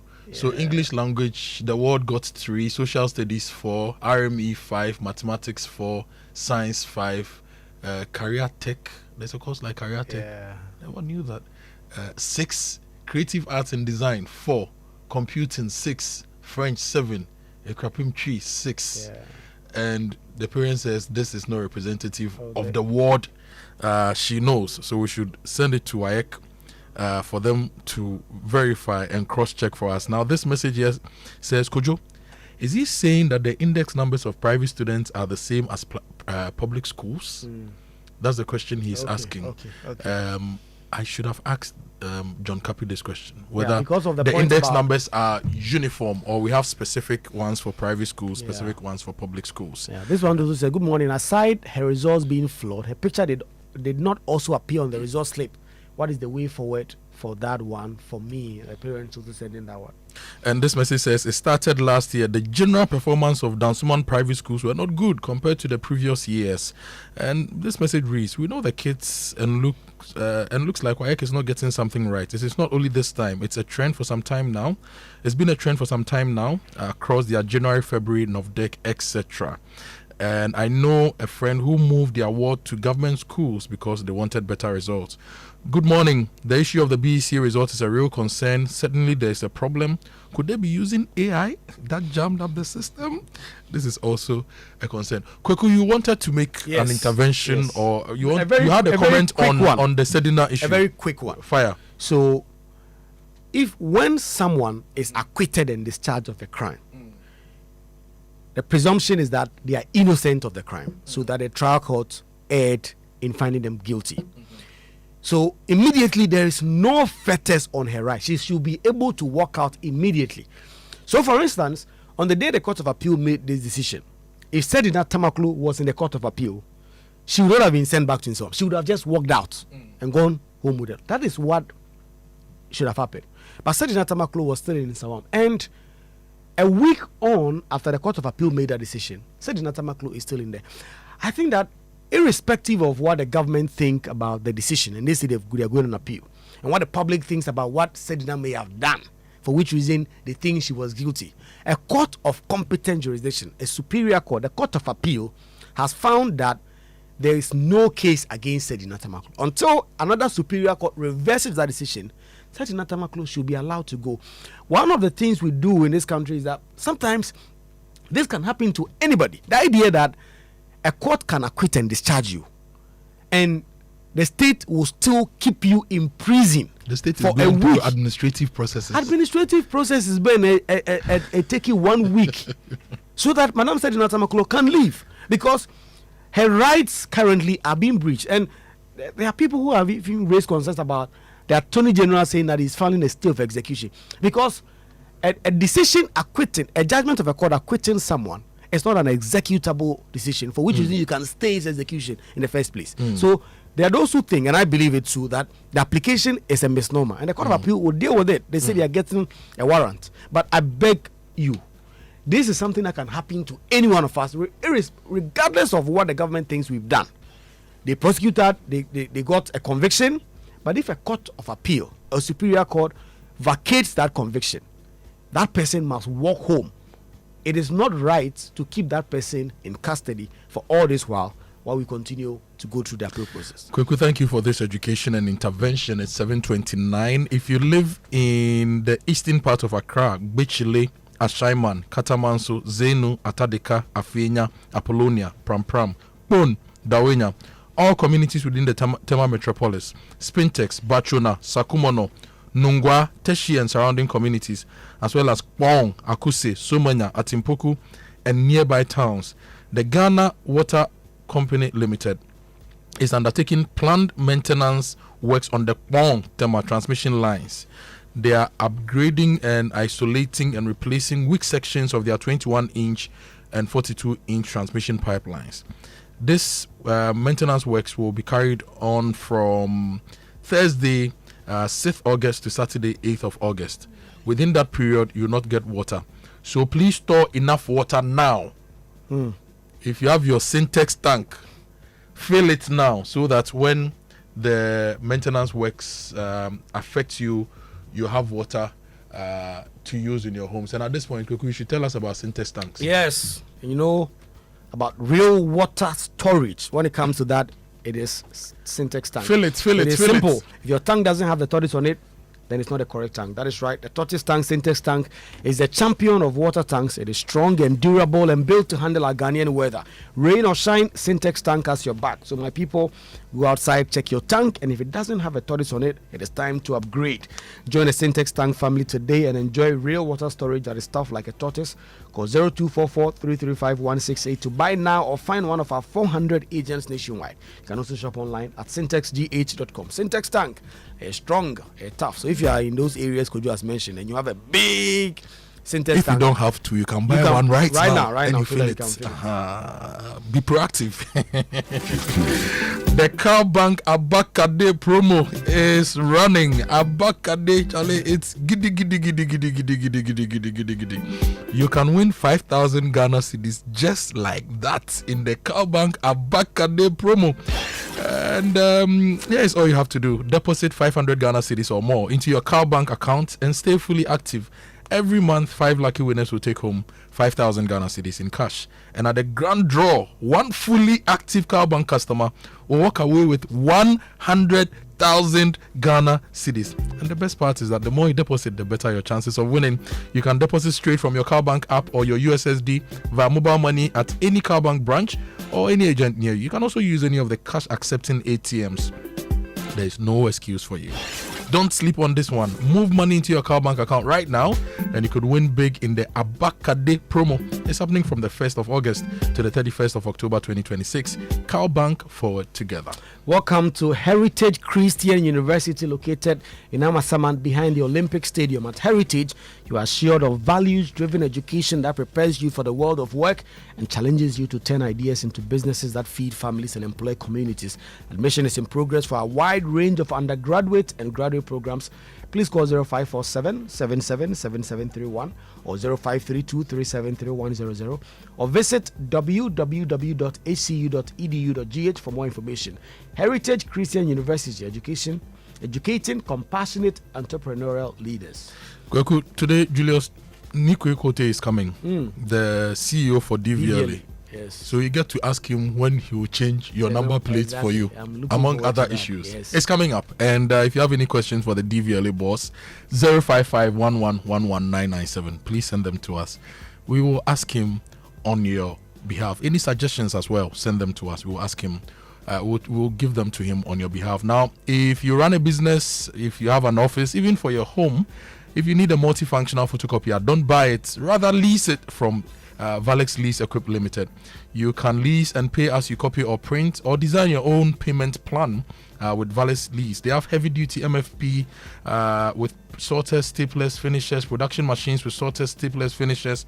And if you lease from them, you enjoy free toners, cartridges, free repairs, free maintenance, follow me printing, centralized monitoring of all staff, and they have nationwide coverage. So visit their website valexlease.com or call them on 0244-644048. Valex Lease is a wholly owned Ghanaian company. You do business with them, you support the local economy. Terms and conditions apply. Valex Lease, affordable document management solutions. Oh yeah. With all the rain we've been experiencing lately, getting to bus stations can be stressful. Flooded roads, long queues, and the uncertainty of travel can make an already difficult journey even harder. That is why more travelers are choosing Oya Bus Ride, the app that puts you in control of your intercity travel.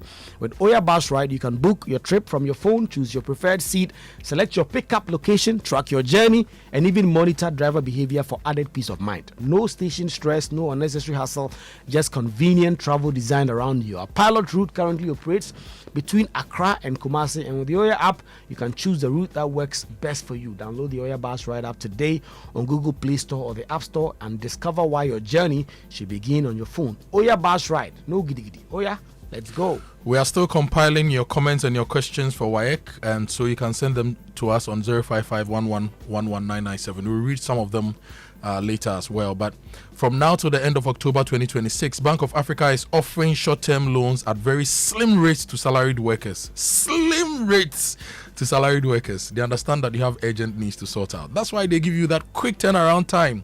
Whether it's for school fees, prospectus, car maintenance, or that much deserved family vacation, Bank of Africa will sort you out fast. So visit the nearest branch or chat Fafa at boaghana.com to sign up. You may also WhatsApp 0244 338226 for enquiry. Sometimes all you need is a quick fix, and Bank of Africa is giving you that. Bank of Africa, as strong as a group, as close as a partner. Yes, the geisha prices are dropping for geisha soap. You have to check that out. And it's a season of activities from today. Enjoy more bath time for less with geisha soap. Get your favorite geisha aloe, rose, lemon, shea butter, and coconut 180 gram for 10 Ghana cedis, and your geisha black soap 180 gram for 12 Ghana cedis too. Visit a shop or supermarket for yours now. Geisha, gift from nature, wrapped by geisha. Keep out of reach of children, and this advert is FDA approved. And you know, the Excellium new formula from Total Energies is giving you 3-in-1 action. It cleans your engine, it extends its life, and it lowers your fuel consumption and ensures that you reduce your carbon dioxide emissions. Drive to any Total Energies outlet, get the Excellium new formula. You will drive, sir. Experience the difference with Total Energies Excellium new formula. Choose Excellium, choose quality. And the Global Conference on Human Resources in Africa returns on the 12th of August to the 15th of August at the Kempinski Hotel, Accra. It's convening HR professionals, business executives, policymakers, and industry leaders from 15 plus countries for 4 days of immersive experience in HR, AI, leadership, and workforce transformation. You should expect keynotes, panels, innovation labs, master classes, exhibitions, tours, plus sponsors and exhibitors including SHRM, LinkedIn, MTN, PwC, D Local Payroll, Atlas Co-Pilots, CIFA, and more. Visit gchrafrica.com or you call 055-408-1727. That's 055-408-1727 for more information.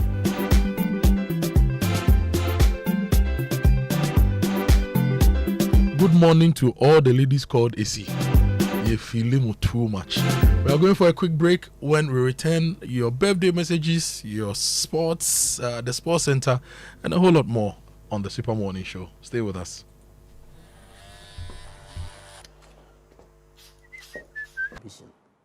Do you have ambition to be president? Is the time up?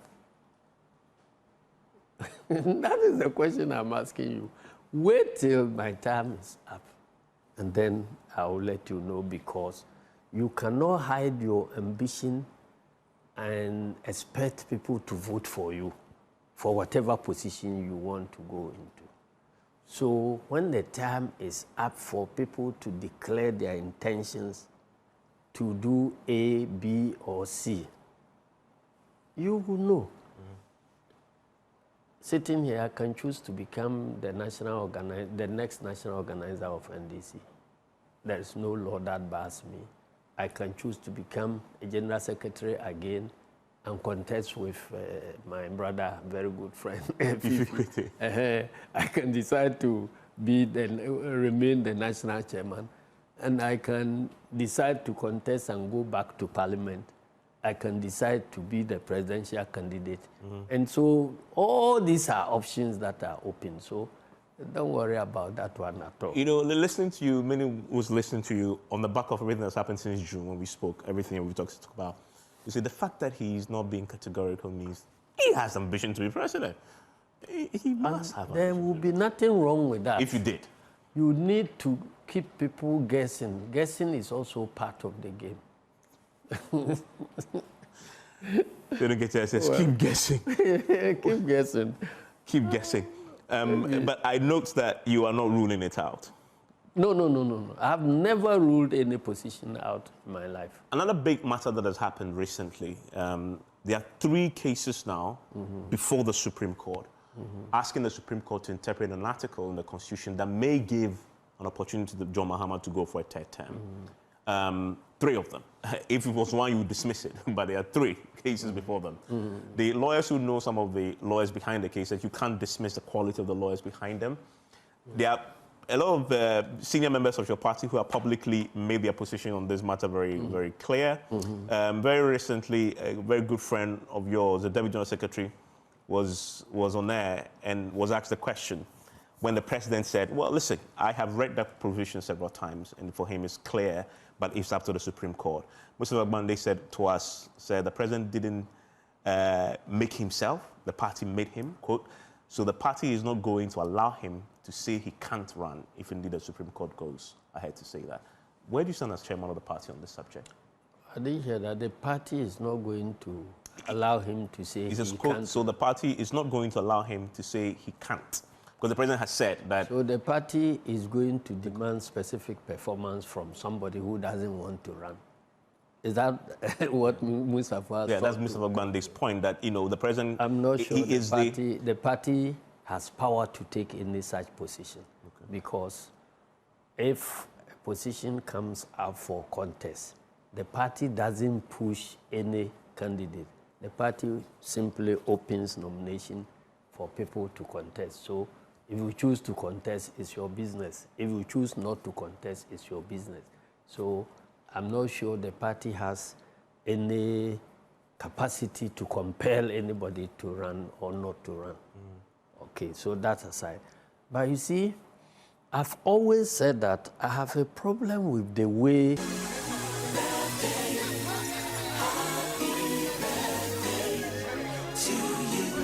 And the birthday messages on the Super Morning Show brought to you by MTN. Everywhere you go, Bank of Africa, BOAP from Bank of Africa offers a hassle-free solution for fee collections and other payments. Call us or chat Fafa at boaghana.com for details. And Franco Trading Enterprise still phone papa.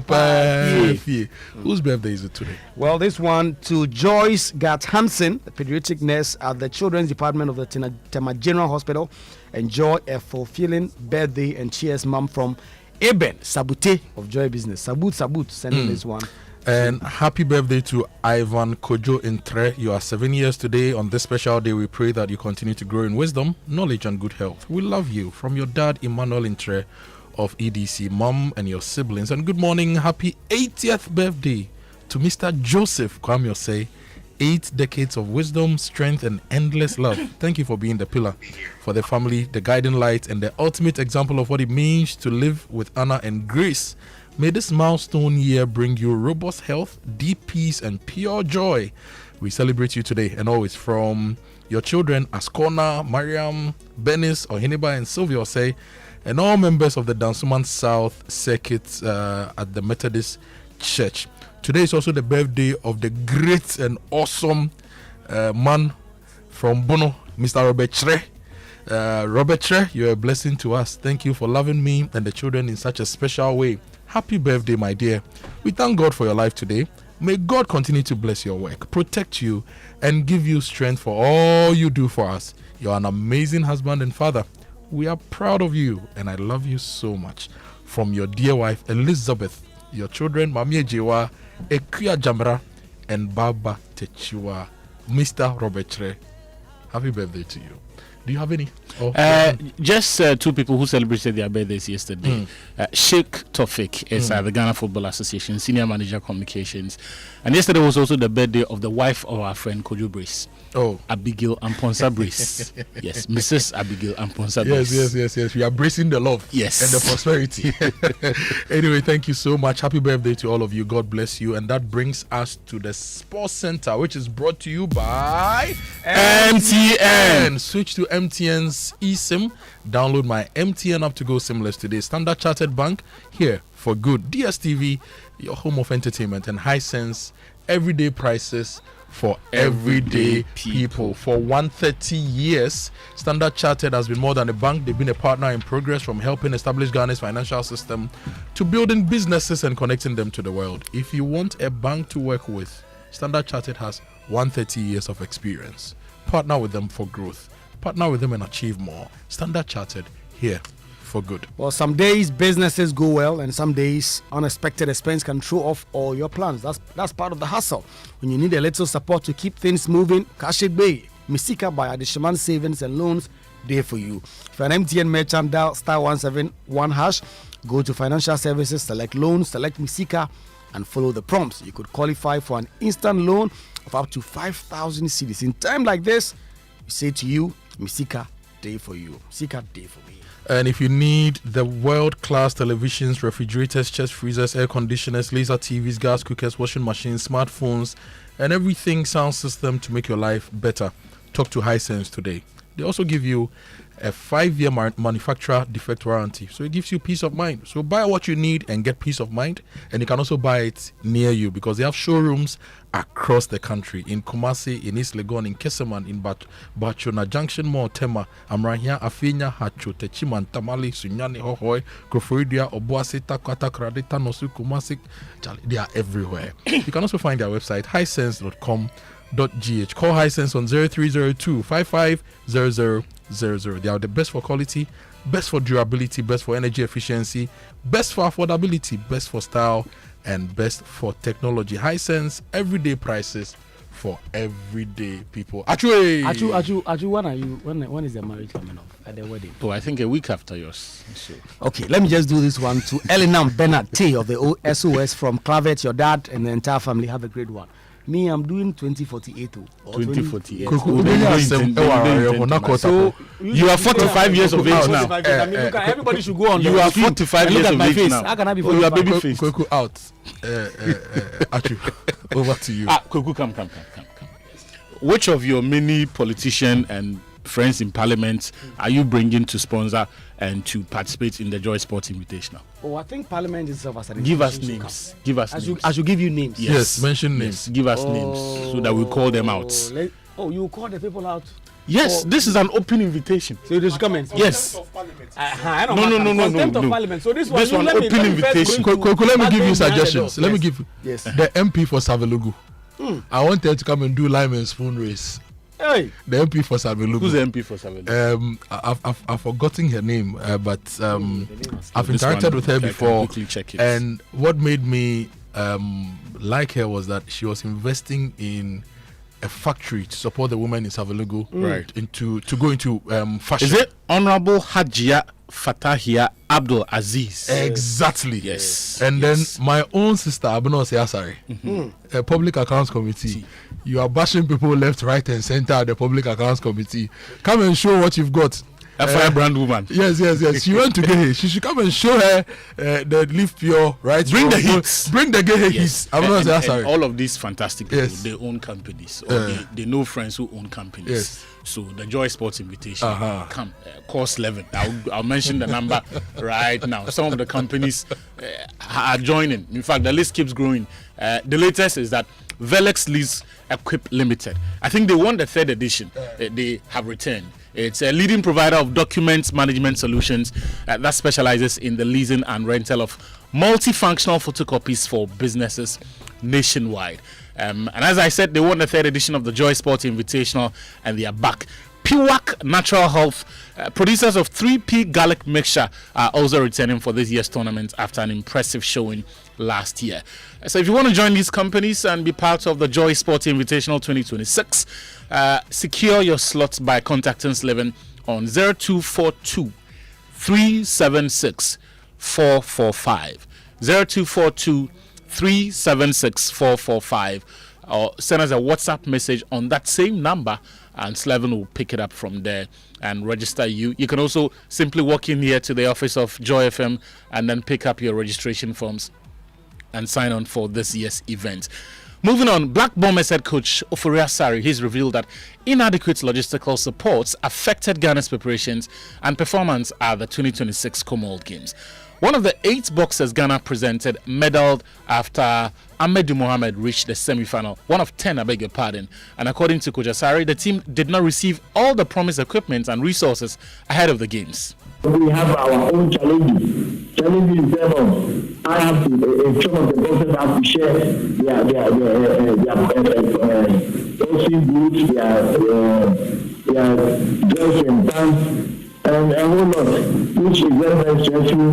The boxer is going to fight, and he has to share his pants or his boxing boots to another boxer, or his cap protector, which is not hygienic. And something as a coach, I have to ask for the boxer to share, because that is the only way we can move forward. And some of these things we need to be careful and not allow such things. Well, that was Kojo Furiasari who was speaking to myself and Razak Musbao on yesterday's Sports Now on Joy Prime. That show airs at 4 p.m. weekdays. Now, despite Ghana earning just 2 medals from the Commonwealth Games, Team Ghana's media attaché, Charles Oseasibi, said he was inspired by the team's performance. If you ask me about my overall assessment, I think that we prepared Team Ghana, a contingent of 40, to go into Glasgow to ensure that we represent Ghana quite well and possibly win some medals. We went in there, we were able to bring 2 medals, 1 silver, 1 bronze. If you ask me, I would say we did well, because if you look at the kind of opposition Team Ghana faced and the way things went, generally it's a semi-final performance, and I must commend Team Ghana for the show they put up during Glasgow. It was very inspiring. That's Charles Oseasibe speaking there. Up next is Inside WAFCON. Inside WAFCON on the Joy Sports Center is brought to you in association with Bank of Africa and Goldfields Ghana Limited. South Africa booked their place in the quarters of the Women's African Cup of Nations with a hard-fought 1-0 victory over Burkina Faso in their final Group B fixture last night. The decisive moments came in the 21st minute when Thembi Katlana finished from close range after a well-worked move, securing all 3 points. Here's the scorer of the goal, Katlana. I think it's the confidence that comes from the team. The better the team plays, the better I play. And I think as a striker, you always need to be in the right areas. And in those 2 moments, I was in the right areas for the team to score the goals. To be honest, I think for us, we had the mandate coming from South Africa 1 game at a time. And it has been clear. We just passed through to the next round. I think now the mandate is to obviously face Morocco in the quarterfinals, and we take it from there. South Africa forward Thembi Katlana speaking after her goal last night. Their head coach Desiree Ellis also said they made things difficult for themselves against Burkina. Yesterday I said it was going to be a different challenge, it was going to be a difficult game, and I think we made it a little bit difficult for ourselves. We scored early, we stopped playing, we got another chance, we stopped playing, and we knew on the transition that we needed to really be organised, and we almost gave it away just after half time. We just spoken about that in the half time chat, that one needs to pick, one needs to cover, and one ball through the middle gets through, but we've got to give credit to the players. It wasn't pretty. Sometimes it doesn't have to be pretty. We stuck defensively. We were organised. I think we had 1 or 2 half chances that could have put the game to bed, but I thought all round the team played really well. So for tonight, we'll celebrate getting out of the group. Bayana coach Desiree Ellis speaking after that win. They finished as runners-up in Group B with 4 points, 3 behind Cote d'Ivoire, who beat Tanzania by 2-1 in the other group game. At 8 p.m. tonight, Nigeria will hope to avoid defeat against Egypt to progress to the next stage, while already qualified Malawi face Zambia, who must win to stand a chance of progressing. Ghana is in action on Wednesday against Mali and must avoid a defeat to progress to the quarters of the competition. They're second in Group D with 3 points. They lost to Cameroon by 1-0 in their second group game after beating Cape Verde by 2-0 in their opener. But the team hasn't been playing well like they did in the last edition of the tournament. Joy Sports' Lawrence Bade, who's covering the tournament in Morocco, highlights some of the issues the Black Queens are facing. Certain players in this team haven't stepped up. A big problem for me. So in the last competition, you saw Chantel turn up.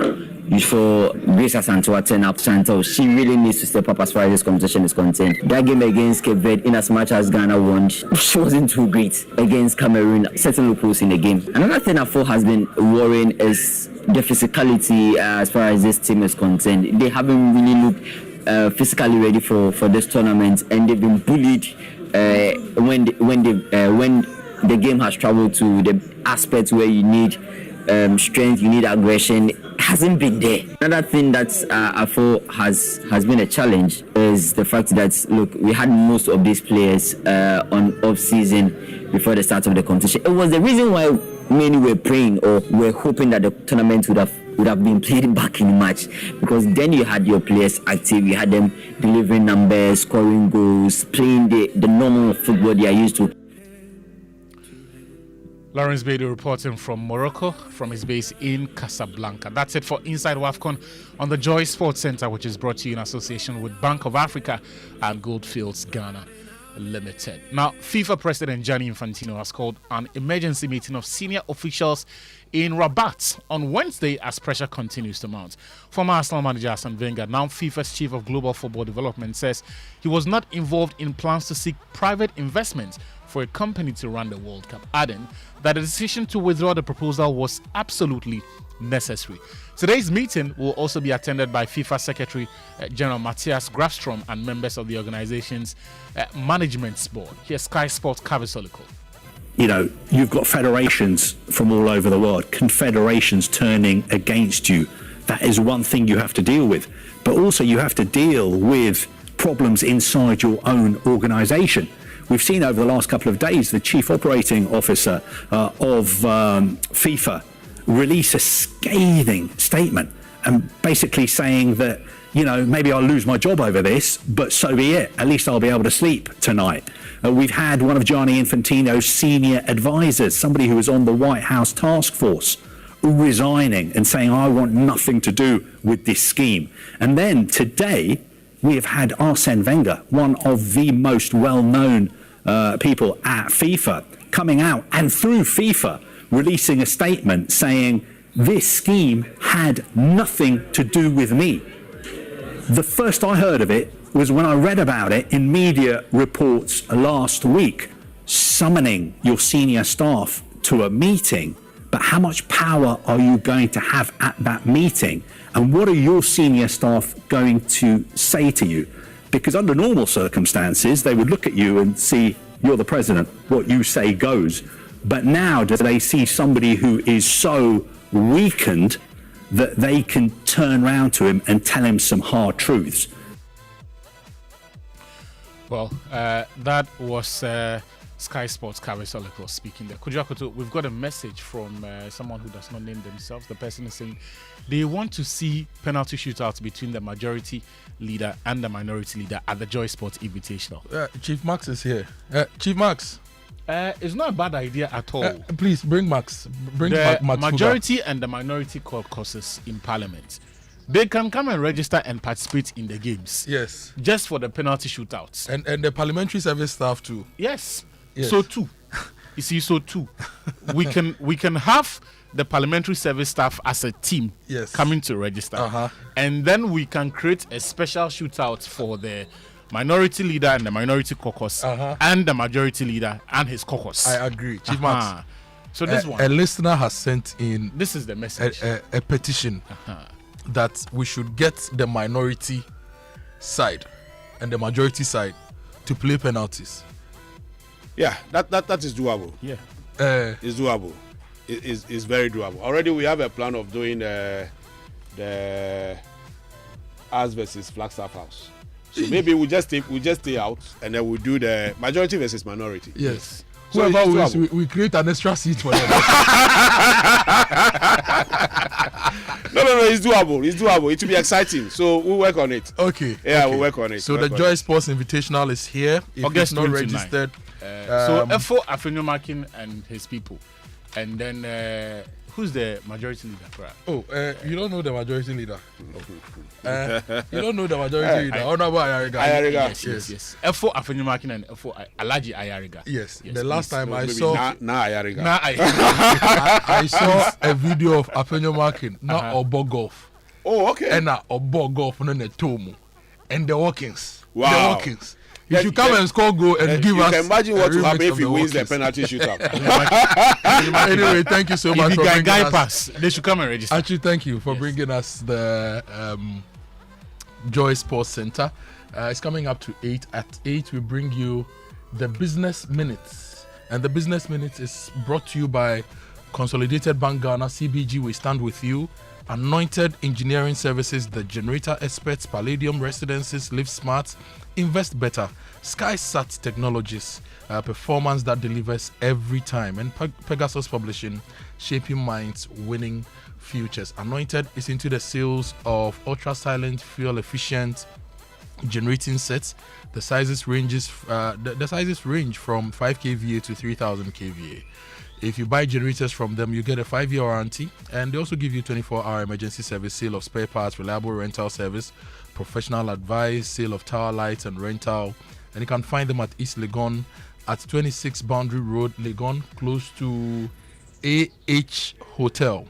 The head office is at number 77 Anointed House on the main Odoko Malam Highway near the Odoko traffic light. They have 21 branches nationwide, and if you want to call them on 0243 480334. 0243 480334. Anointed, they are the generator experts, and I'm also looking forward to Anointed at the Joy Sports Invitational.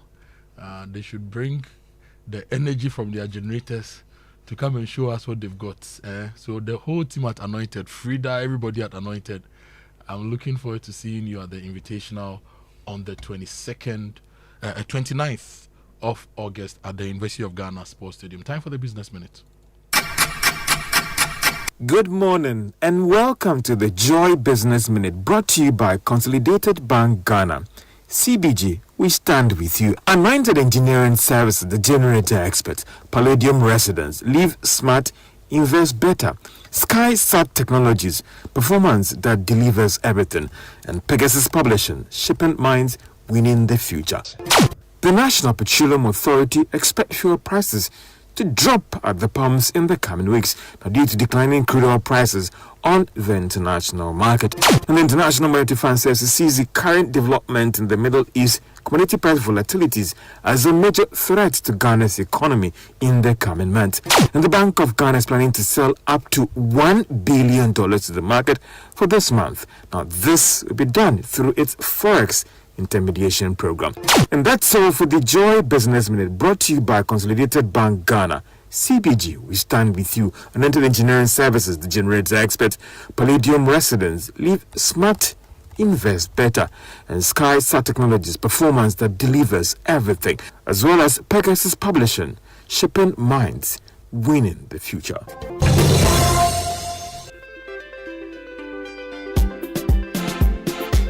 Coffee in your cup and Joy on the set. The Super Morning Show is always the best bet on Joy 99.7 FM. Joy 99.7 FM.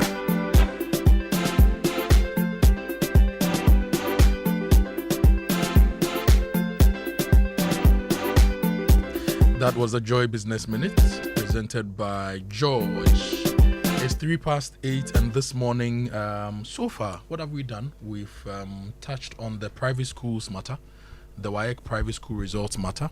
We've spoken to John Kapi and Joseph Gien from NAPS. John Kapi he speaks for WAEC. Joseph Gien speaks for the Ghana National Association of Private Schools. Basically, Joseph says that they believe WAEC is deliberately marking down candidates from the private schools. Aside that, they've also noted a lot of errors in some of the results that they've received. He cited an example of a girl who didn't write ever, but got 3 in ever. She wrote Asante Tree and got 7 in Tree, and they believe that these are not good. Some of the concerns that other parents have also raised is involves the private candidates who didn't write with any schools as affiliations, right? And they've not received their results. Today is Wednesday. The closing date for the completion of the school placement application is Friday. So they want to know when WAEC will release the results. We asked WAEC on this show, and WAEC could not tell us exactly when they will release the result. We have demanded WAEC to go and check and come back with to parents with a day and time the results will be released, so that the awards will not be left out of the CSSPS process. Yesterday, when we hosted CSSPS, we asked them if they had made provision for the private candidates. They said yes, there was provision for them. There are 600,000 slots open on the CSSPS. Unfortunately, they are not WAEC, so until WAEC releases the results, there is nothing they can do for those candidates. We want to petition the Minister of Education. We want to petition the mother of the nation, the Vice President as well. I'm petitioning her because She has been an excellent educationist all her life. She has been transformative. She has led education at the highest level, and now she's the vice president. Parents are raising concerns. Schools are raising concerns. Candidates are raising concerns. Madam Vice President, Your Excellency, please work with the Minister of Education, work with the private schools, work with WAEC, and give all of us closure. At the moment, we cannot say 1% or 2%, but even if it's one child affected, that is one future that would likely be distorted. And so, Madam Vice President, we beseech you, I'm using King James Version, to intervene in this matter of the BECE results and the future of over 500,000 Ghanaians. Now, coming up, we'll be talking to the DVLA boss as well on the show. The DVLA boss is joining us, and we are going to discuss the new licensing regime for vehicles, drivers, and related matters, as well as road safety on the Super Morning Show here on Joy 99.7 FM. Your big stories are brought to you by Telecel Connecting Energies, Lancaster University Ghana, the only British university campus in West Africa, and Awake Natural Mineral Water. Let me tell you about Telecel's Mahiti. Tell me.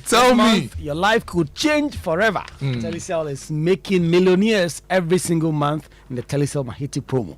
It's a chance to win 1 million CDs every month. 1 million? Yes, 20,000 CDs every week and 100 CDs every day. All you need to do is reload 10 CDs or more airtime or data, top up your Telecel cash wallet or your fixed broadband, and you could win big in the Telecel Mahiti promo. The more you reload, the more your chances to win. Don't just recharge to become a millionaire. Visit the Telecel Play app or dial *500# now to opt in for free Telecel Mahiti promo. You could be the next millionaire. Telecel, connecting energy. When you say me hit 1 million, I'm What I'm saying? Remember 17.77%, the price of raw 95. Hey. Now, so look, Mahiti is here. Be a part of it. Recharge on Telecel and win big. Now, every day your body needs clean, refreshing water. Awake water is carefully produced to give you, to keep you refreshed and hydrated. It's purified, it's refreshing, and it's purpose-driven. Now, this is why we say Awake is purpose-driven. Awake has a One for Life campaign and supports people living with various cardiovascular diseases, where every bottle you drink, an amount is donated to the National Cardiothoracic Center, Kolebu. So drink water, drink Awake, support a life. And it's proudly produced by Kasapreko PLC, right here in Ghana. Awake, drink water, drink Awake, One for Life. And this advert is FDA approved. Today we've read a lot of your messages, and you know that your messages are brought to you by EcoBank, the Pan-African Bank, number 10 liver salt, a refreshing relief, cowbell coffee with you every moment. You know how money really moves in Ghana? At EcoBank, we know it. It doesn't move only on payday. It moves every day, connecting Ghanaians with their families, communities, and businesses. It's airtime sent to a sister, transport money for dad, support for a cousin's education, contribution towards family funeral, and a helping hand when it matters most. In Ghana, money is more than a transaction. It is people supporting people, families helping families, and communities moving forward together. That's why there's EcoBank, a bank built for the way Ghanaians and Africans move money.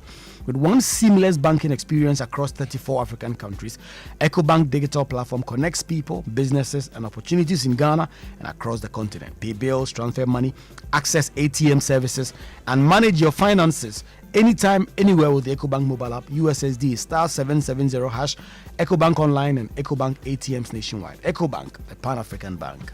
And some of you want to know how you can register your company for the Joy Sports Invitational 2026.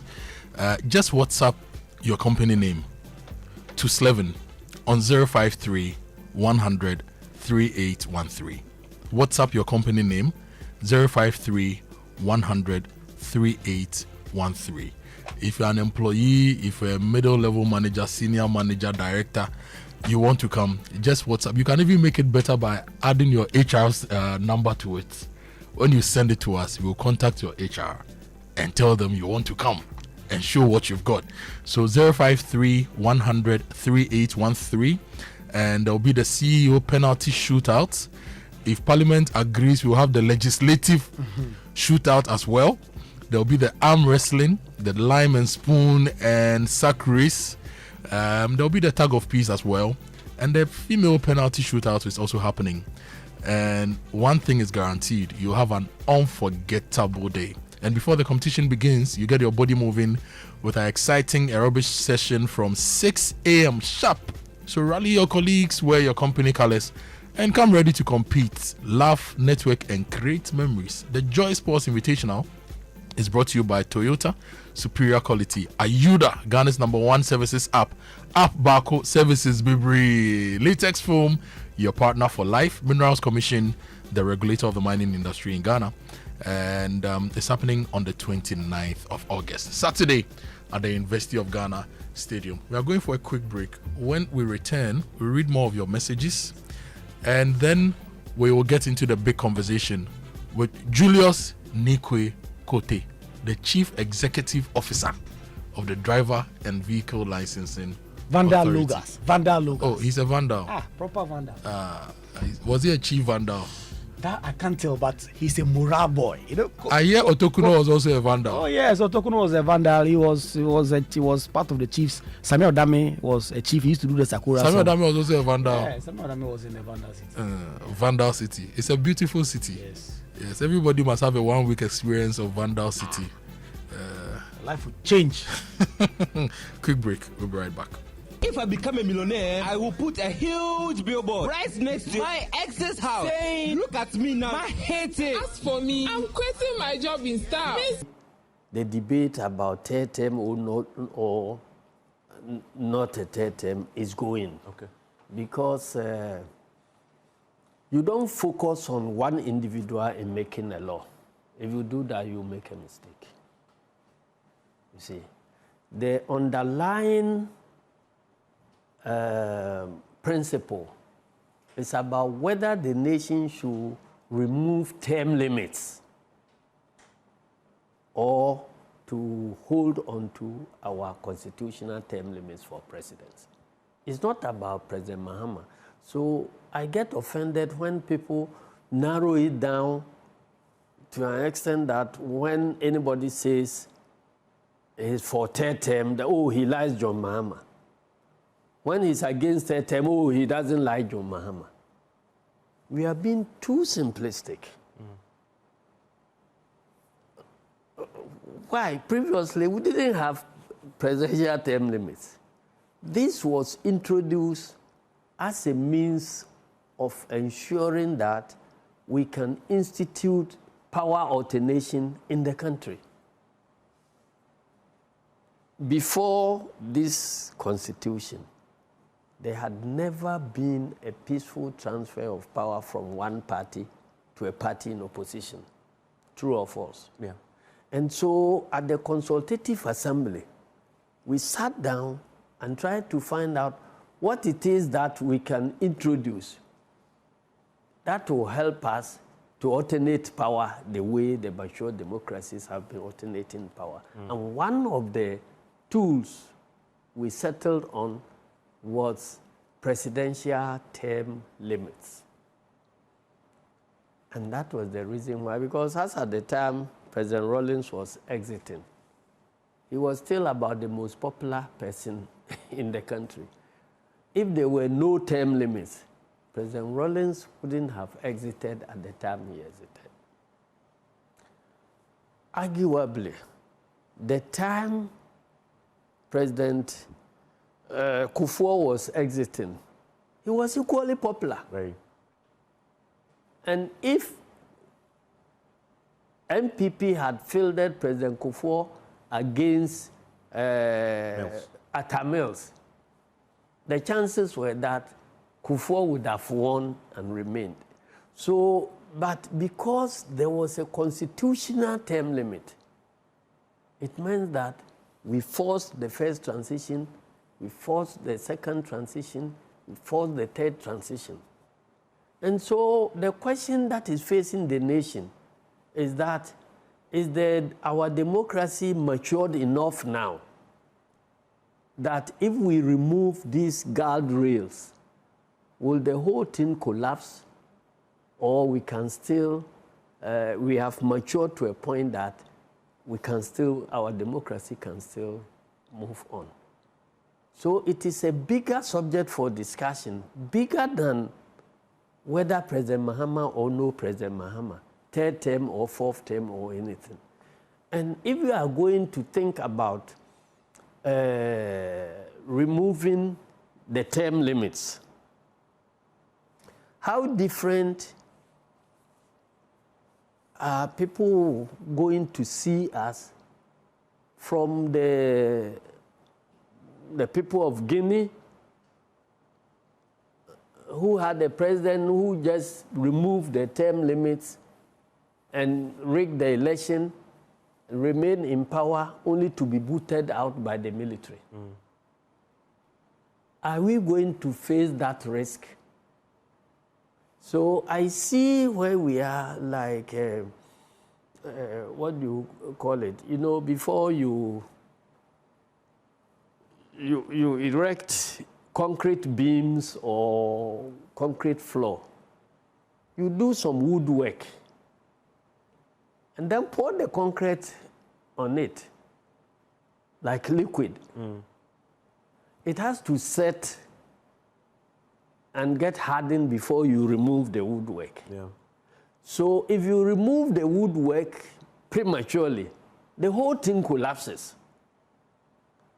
If the woodwork remains there, and even without removing it, you build on it, there will be a time the woodwork will rot away and the concrete will remain. So if you are not careful, you go to remove the woodwork and the whole building collapses. We are back to the pre-1992 situation. Okay, so the discussion should be weightier than whether President Mahama or no President Mahama for third term. Again, how are you going to say that President Mahama, you are going to compel President Mahama to do a third term when he has declared that he doesn't want to do it? And I was talking about some prophecy by somebody who was just saying that, if Asedu Nketia decides to contest, he'll win by 54%. But his only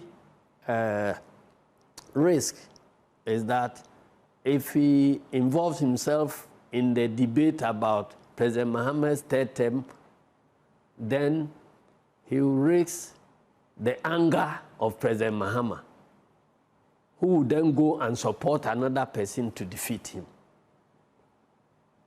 Then I said, wow. And this was said in the church? Yes. Yep. When I heard it, I said, well, I don't know so much about prophecies and how they come about, but at least I can ask questions. What were your questions? Number one, I haven't declared to anybody that I'm contesting in the election. So the spirit must be very smart. God knows the future, To know what I am about to do, know the results, and then on what basis is the spirit going to determine that all the 34 million people can engage in a debate about third term or no third term, but only Asedu Nketia cannot talk about third term or no third term? Then again, President Mahama has come out to declare openly more than several times that he's not interested in third term. So if any spirit is saying that if I participate in that debate, he will be annoyed with me, it means that I'm offending him if I join his publicly declared position that he's not contesting. If I join it, he will be annoyed with me. What are you implying? Are you implying that President Mahama has a secret, private position which he is pushing and then pushing a different narrative publicly, such that if you join the public one, then he will be annoyed with you and then use the secret. You know, there are some who believe that what he said was public, but privately he may be. No, President Mahama is not Dr. Bawumia. I said it here, that the key difference between President Mahama and Dr. Bawumia is that President Mahama is credible. When he says yes, he means yes. When he says no, he means no. So for anybody to suggest that President Mahama is saying something publicly yes and doing something underground no, is trying to project President Mahama as somebody who is not trustworthy, who is out to deceive Ghanaians. And I don't think he deserves to be treated like that. You understand? So I believe that it could be an orchestration from somewhere. Where? Because we've been there before. I don't know how old you were when President Rawlings was approaching 2000. I covered that election. So. The whole, very well. You remember the whole country was say, Akontabesi farm. Yes. You remember? Yes. Because of that Akontabesi farm, they put President Rawlings so much under pressure that whenever he sought to imply that he will hand over to anybody who won, people didn't believe. Yeah. And they were saying that no, this soldier man, he won't hand over. Even if he loses, he won't hand over. So the campaign deviated from policy to whether he will hand over or not hand over. So he was forced to declare in Swedru that if his vice president is contesting, he will support him. Just to settle the debate that he will not contest. Then that turned into a different thing. Swedru declaration. And then they say Swedru declaration. Split the party. So the spin then started. And there was an implosion in our party. And the party split and we lost the election. You think something similar is happening now?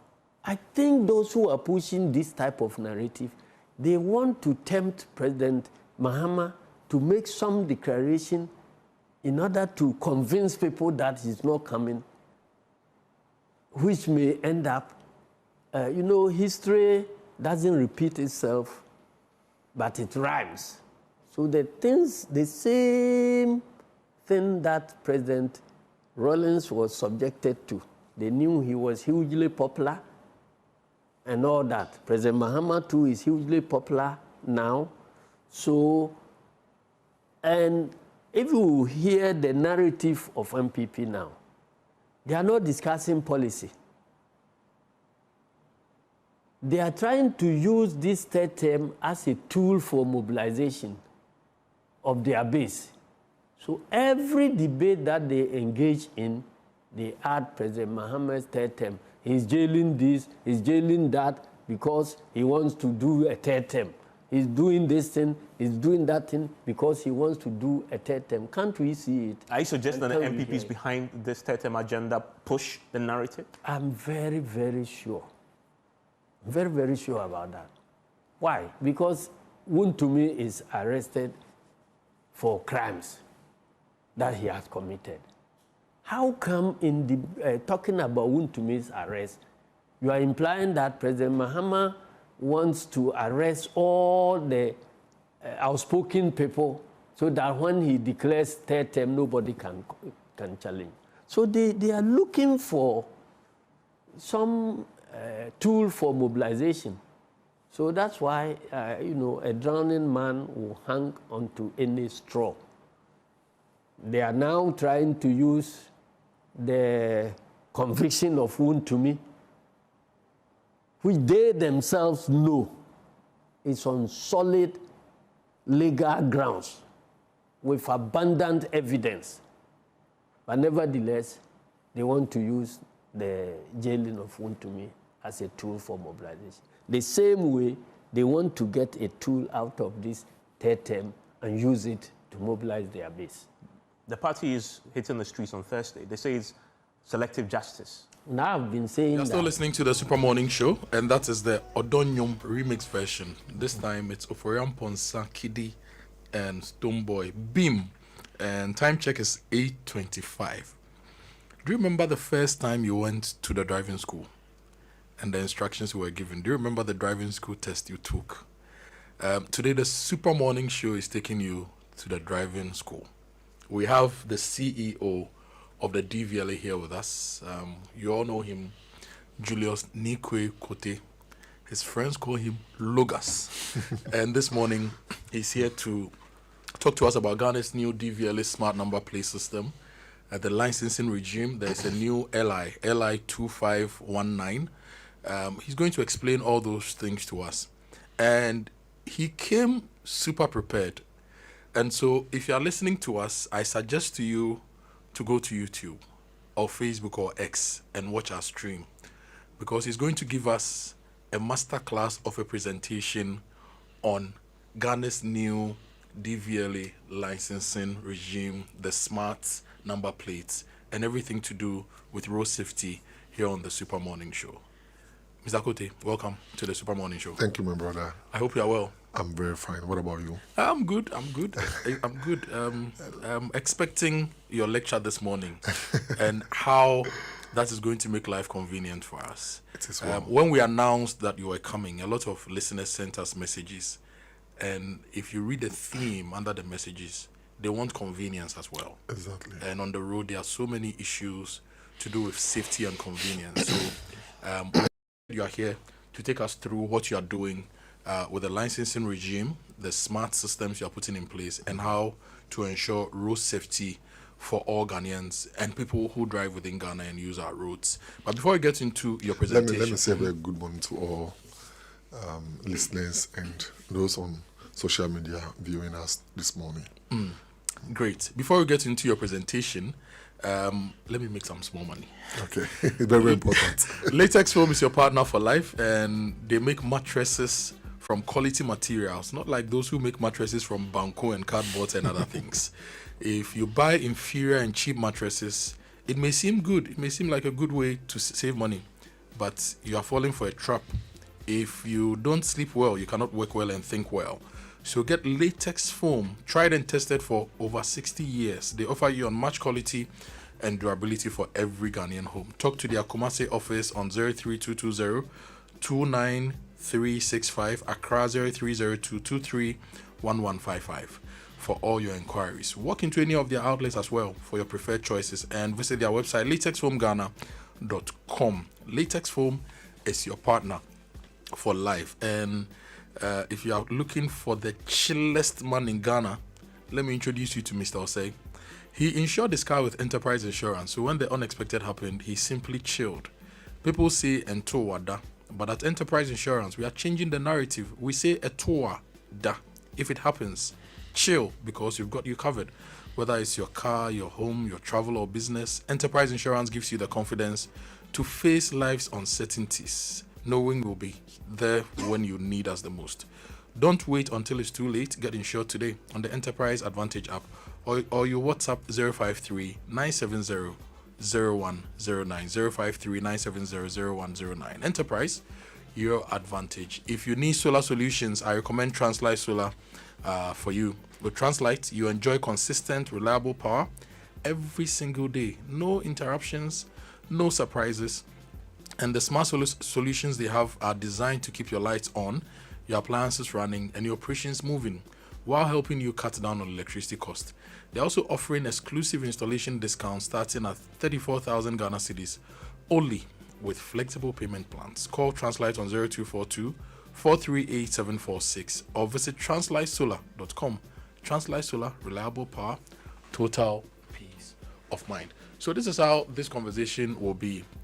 The CEO of DVLA will give us a 10-15 minute presentation. After that, we will ask him follow-up questions based on the presentations and the issues you've sent to us.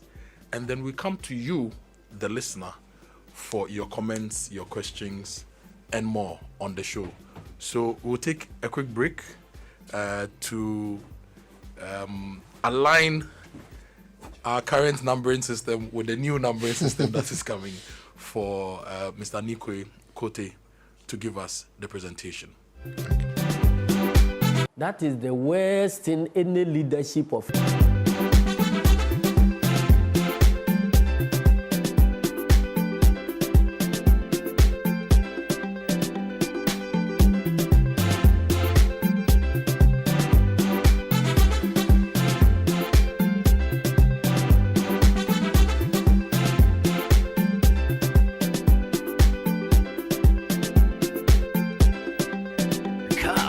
Joy on the set. The Super Morning Show is always the best bet on Joy 99.7 FM. Welcome back. It's the Super Morning Show.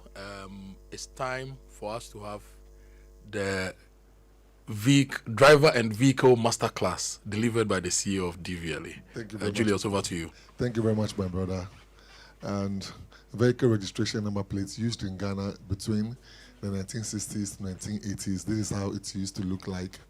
The area of registration, that's the center of registration code is there, just with the number. Let's go next. Then, I'm not sure then we had this bonsheka around. In school, we used to call it bonsheka.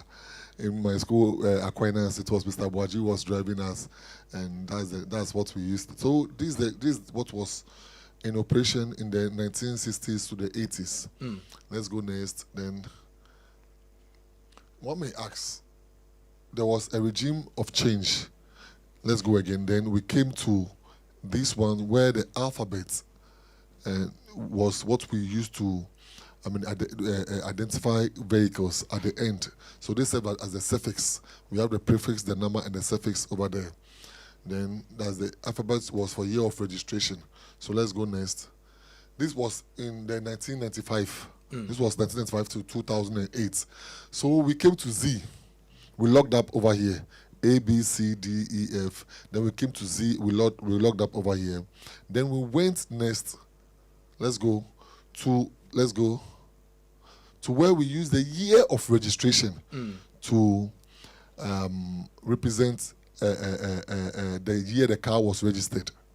But moving on, we could realize that almost everyone, everywhere, anyhow, by all means, have access to embossed number plates. That was one of the difficulties we have. The current number plates we also have, about 160 companies are able to emboss, currently are able to emboss this number. So my brother, you have a car, you've not paid duty, there are 15 illegal routes, you brought that car to Ghana. There are 25 illegal routes by which people bring car to this country. They bring their car to Ghana. Then they go by the roadside, have someone to emboss this number plate for them. You ask yourself, how good is this? You have paid duty, someone is dodging duty, yet we all want development. And this very number plate has no security feature on it. Just show me the security feature on this number plate. So the new number plates we have don't have any security feature? The old one, the current one we have, has no security feature on it. Okay, so anyone can just emboss it and put it on the car. And it just shows your registration code, which usually is a GRGEAS.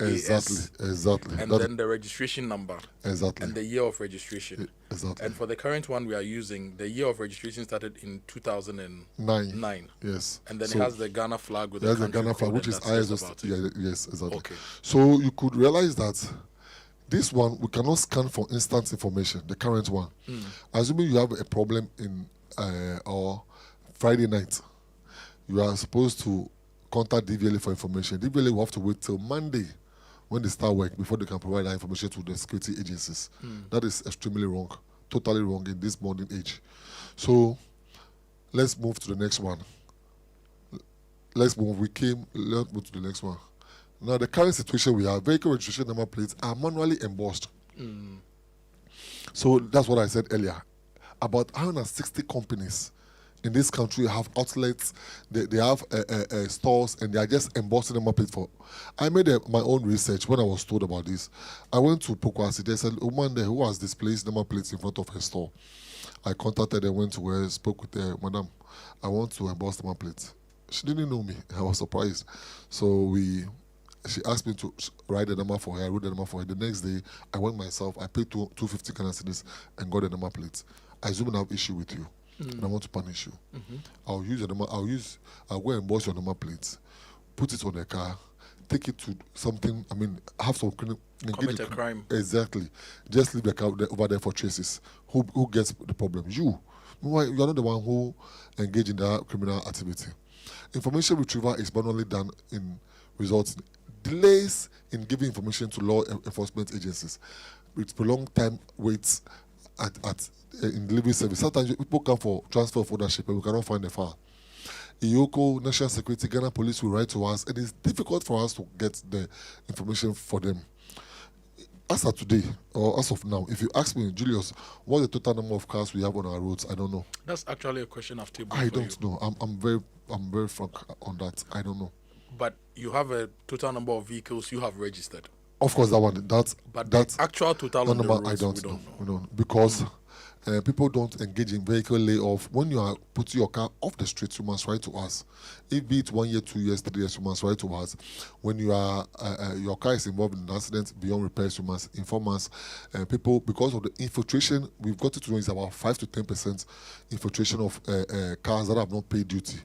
And they do something they call constitution. They just go and emboss somebody's number and give it to them. They go to your farm. If you have a farm, look at the numbers over there. Because those trucks don't come on the road, they emboss their numbers and put it on the road. They have a way of, there's a car in Northern region. Look at the same car and emboss a number plate for that car in Greater Accra. Because when the police check, when we do manual check, it is the same Land Cruiser, but it is not that registration. It's a different one.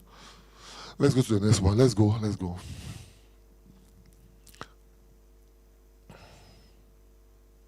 Let's start the demonstration now. Let's go to the next one. Move. Please go. We are talking to exactly. So this is of DVLA this morning on the Super Morning features Show. of the new vehicle registration number plate that is coming. I spoke about we not knowing the accurate number of cars on our roads now. So this is what we call the biennial renewal sticker. This is what will help us to identify or to verify cars that are still on our roads every 2 years. It's biennial, so it's every 2 years. With the help of a system, you just have to input your details to notify us that your car is still running on our roads. Does that mean we don't have to take our vehicle to? No, you don't need to take your vehicle. Your agents every year. That one is to renew. That one is road ready renewal. It is different from verification of the biennial sticker. Vehicle that go for PVTS, private vehicle testing stations. That is to ascertain the road readiness of the car. And that is different from verifying whether the car is still on the road or not. But if I'm ascertaining my roadworthiness every year, should that not qualify for the vehicle practically being on the road? Because if I'm ascertaining, then I want to put it on the road. Okay, let me sound negative here small. You can go ascertain your roadworthiness today. Tomorrow you will be involved in an accident. Okay. And your car will not be on the road, but DVLA will not be aware. Okay. Thank you. So you have the beautiful Ghana map, Ghana flag over there, which is ISO specified. Then the country's name of registration, that is the Republic of Ghana. Then the watermark, which is the map of Ghana. It's a watermark. It will be in the middle at the background, and it's not really be visible. All this has what you call the RFID chip and then the NSC security system. Okay. But as chief executive, I don't even know where the RFID chip is located, and you don't feel it with a touch. When we give you the plates, you don't feel it, but we can scan the RFID to know who the car belongs to. Now, let me explain the number concept, the new number plate concept, the numbering system. You can see we have 958 GRXY. Yeah. The GR over here represents where the car was registered. Okay. The code. Okay. So GR in our office, in our settings is for the Hacho office. Okay. So when you see AD here, it tells you the car was registered in Adenta. Okay. When you see GT, the car was registered in Tema. GW, Wija. Okay. So the two alphabets here will always remain constant per where the car was registered. So if, assuming all cars in Tema were registered in Tema, all the cars in Tema, you see GT over here. Okay. Because they were all registered in Tema. Okay. So you see GT. These two will always be constant based on where the car was registered. If I may ask, GT is Tema, Yes. AD is Adenta, GW is Wija. Why is Hacho GR not GH? So Hacho is the regional office for Greater Accra. Okay. And GH is head office. Okay, I understand. Yeah, so that's the Greater Accra. That's the regional office for Greater Accra. The prefix regime is shifting a little bit. I have come to make it very simple. it has always been simple, but where the region will have to represent, now I use the district. So like Navrongo, I've given them NV, Tumu TM, Nkranza NK. That is how I'm doing it now. The Nkranza people want the Z added so that it will be NKs. It's just 2 numbers, just 2 alphabets, so you can't do 3. So the GR over here will always remain constant if all cars in, assuming in Osu, were registered in Hacho. They will all remain GR over here. Now, these they are randomly identification mark. They only help us to boost the number of the numbers we'll be issuing out. Okay. So you can have we are 4 in this studio now. My brother can have 958 GR AA. You can have 958 GR AB. I can have 958 GR BB. These are the register system, and the current one takes 10,000 plates, but this very one will take 6.7 million numbers. 6.7 million numbers, yes. Because we can have number 1. As we have number 1, just 1 here. GR AA, 1 GR BB, 1 GR ZB, 1 GR ZE. It keeps changing till all the alphabets are exhausted. And you know there are 26 alphabets. Yeah. They are not going to be exhausted today or tomorrow. Currently, how many vehicles are in your database? We have close to, for vehicles include motorcycles. I can't give you the actual number, but for vehicles, the last time we verified, they were around 3 to 4 million. Okay, so with this new numbering algorithm system, for 6 million, it gives you a lot of space to have a lot of vehicles registered. Okay. Exactly. And every station will have to issue 6.7 million numbers. Every station. And coming into office, we had 33 DVLA offices. I've added 24 in the space of 1.5 years. We've established, we've commissioned 24 new offices. As I speak with you now, 10 more are ready for commissioning. So with this, we know that we have a number plate that would outlive all of us. Exactly. Because since I was born, the total number of cars even in Ghana is not even up to 6.7 million. How much more one station is supposed to issue 6.7 million numbers? And this is a system that is being used in the UK and Canada, Germany. In all of this, then let's go to the next one. Let's go again. So this is what a private vehicle registration number will look like. We have, so let me just make a simple test here. We have 9999 GRXY for one person. We can again have 9999 GRAA for another person. 9999 GRBB for another person. So always look at the first 2 alphabets and you will be able to identify where the car was registered. These 2 are always constant.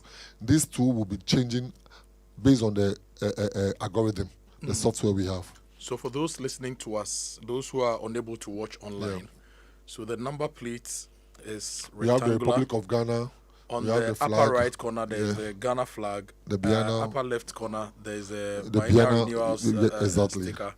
Republic of Ghana on top, and then the Ghana map is in the middle, and then you have the 4 numbers on the left, and then your text on the right, your 4 identifying text on the right on the surface. And the region of registration. Accra. And the number plate is in the black and white grayscale, right? With a white background with them black for the text. So the only color we'll see on the number plate will be the Ghana flag and possibly the biennial sticker. Exactly. Aside that, everything will be black and white, and the gray for private cars. Okay, for private cars. Okay. Yes. Let's go to the next one. This is for commercial cars. Okay. We'll still retain the yellow, as we all know. Commercial vehicles are supposed to use yellow background plated plates.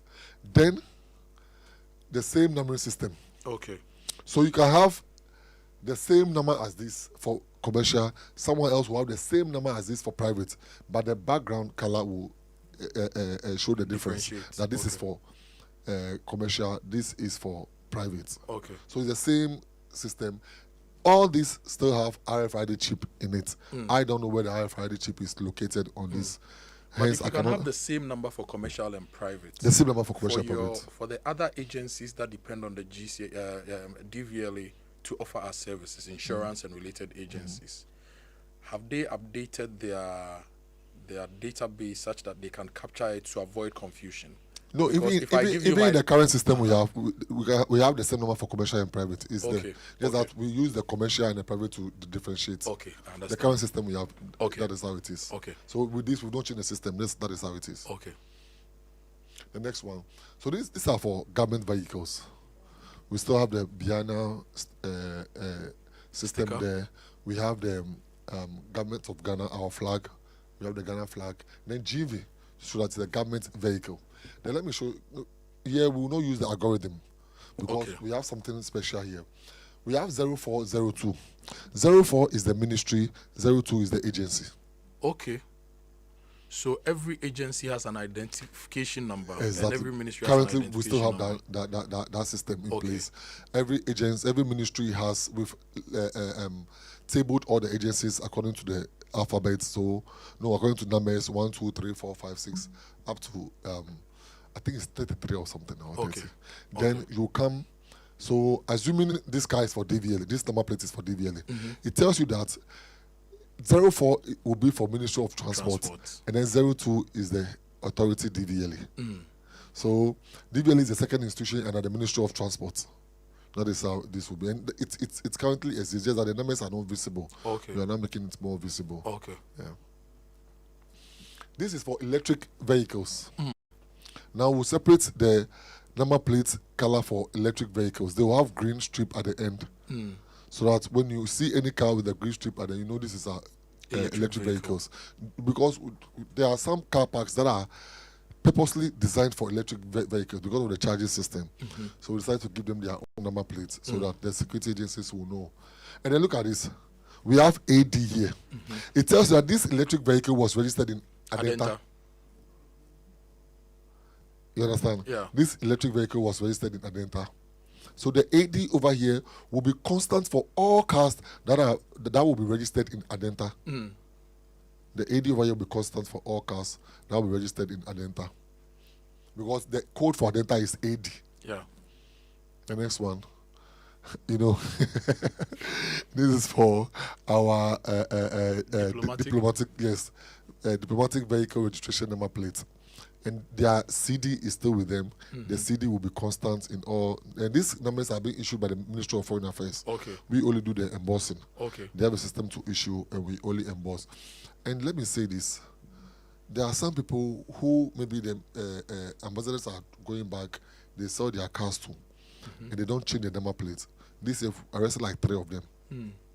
And because police normally doesn't stop the usage, stop to check who is driving the car, people take advantage of this. So please, we've prosecuted the 3 people and we'll still continue to prosecute. If any ambassador gives you a car, sells it to you, please go and do transfer of ownership. Then change the number plate, because you're not an ambassador, you're not entitled to use this red plate. Is it because they have to pay the duty on the vehicles? That's why I should think so. Sometimes they don't change. No, I should think so. But you're not an ambassador. You're not exempted. So please, let's do what is right. And we prosecuted them. I think they paid a very huge penalty and still went to change. These are for consular corps. You know, they are different from the ambassadors. Yeah. So these are the consular corps. This is what they will use. White background, red lettering on it. The same RFID system will be placed in this, and the NFC security system will also be in this. Hey, if I may ask, for our GV vehicles, there's coding to show us the ministry and the agencies. Was there a consideration for the diplomatic and consular corps to possibly also give us some coding so we know the country of origin? Or for security reasons? Because the Ministry of Foreign Affairs are entitled to issue these numbers. We don't really have influence over that. And we've not also met to discuss this. But I think it's a nice idea. But for security reasons, I wonder if that will be possible. But I'll still engage. Because we are still engaging. Yes, we'll still engage on that. This is for the international organizations. Okay. Like what do you say international organizations? Like FAO, UN, World Bank. World Bank. They will have this number plates. Okay. So it's a red with a blue strip colored beside it, and the same system, the same RFID will be in it. The NFC will also be in it. The same thing with the Ghana flag. I see the Ghana flag is behind boldly. That the same system. Though this will be for international organizations. Now this will be for trailer registration. Now let me say this: every trailer, a set of sets will have 2 numbers. Okay. Why? Because some. Let me use head and back or head and tail. Yeah. The tail belongs to some other person, and sometimes the head also belongs to some other person. Now the tail is mechanically propelled, hence must be registered with DVLA. Okay. And it's on our roads. Okay. So we always register the head different with a different number and the tail with another number, and we'll give them digitalized log books now, which they'll be mandated to use for their operation. And let's go back, please. And this is already in the system, just that we don't implement it. We are not coming to implement it. It's part of the airline. So, like the articulated trucks we see on our roads, which carry goods, the head is registered separately, and the trailer is registered. And the thinking is that sometimes they switch the trailers depending on the goods and wherever they are going. And assuming you even own the full set, the head and the tail are for you. There may be a time you may change. You know they keep changing. Yes. So we'll still register them as with different numbers. So in this case, if I have a crash with a trailer, I can either use the number plate of the head because of the logbook, the digitalized logbook. We'll know who is driving. Okay. Yes. Okay. I get it. Exactly. I get Thank you. And the logbook must be filled. Yes, whenever the vehicle is moving. And there's so much education with Ghana police on this. If they get you and you don't feel it, it's a criminal offense. It's in the airline. It's a criminal offense. If they get you and you've not filled it, should they advise you to fill it? Or as some people encounter, they just arrest you and... So when we keep saying that, when they get you and you don't feel it, they will advise you to fill it, then people will use that as an excuse. Let's do what is right from the onset. Then the drivers will be alarmed when they are wrong. Yes, sir. Yeah. So this trailer was registered where? In Adenta. In Greater Accra. Yes. That's all. It's very simple. This is for equipment. That's excavators. So every the fight against Galamsey, DVLA started registration of excavators at the port of entry. And it's been very well now. Now, any excavator we get on the farm or in the forest, DVLA will be able to identify who imported those excavators because we have information on them, and it will help the security agencies. So this is for equipment. When you see a blue strip beside it, you know it is for. And this excavator was registered in Adenta because it's AD over here. Now, let me say this. This very one is for private motor. Private motor. They will have the blue background, the deep blue background, and the M will always be here. So the M shows it's a motorbike. It's a motorbike. Okay. Then this code shows where the motorbike was registered. So the NQ is what? No, this one is just an example. Okay. Yes. Okay. An example. It could be dummy, it could be something, or it could be. But it's just an example. So this tells you where the motorbike was registered. And the region of registration is also there. Let's go to the next one. This is for private tricycles and the other ones. So the tricycle will have a T. Yeah, there are some people who don't use their tricycles for commercial purpose. Yeah. So this one will be for them. Okay. Okay. And do you know why we separated them? We had an instance where someone came to register his motorbike. We gave him a number.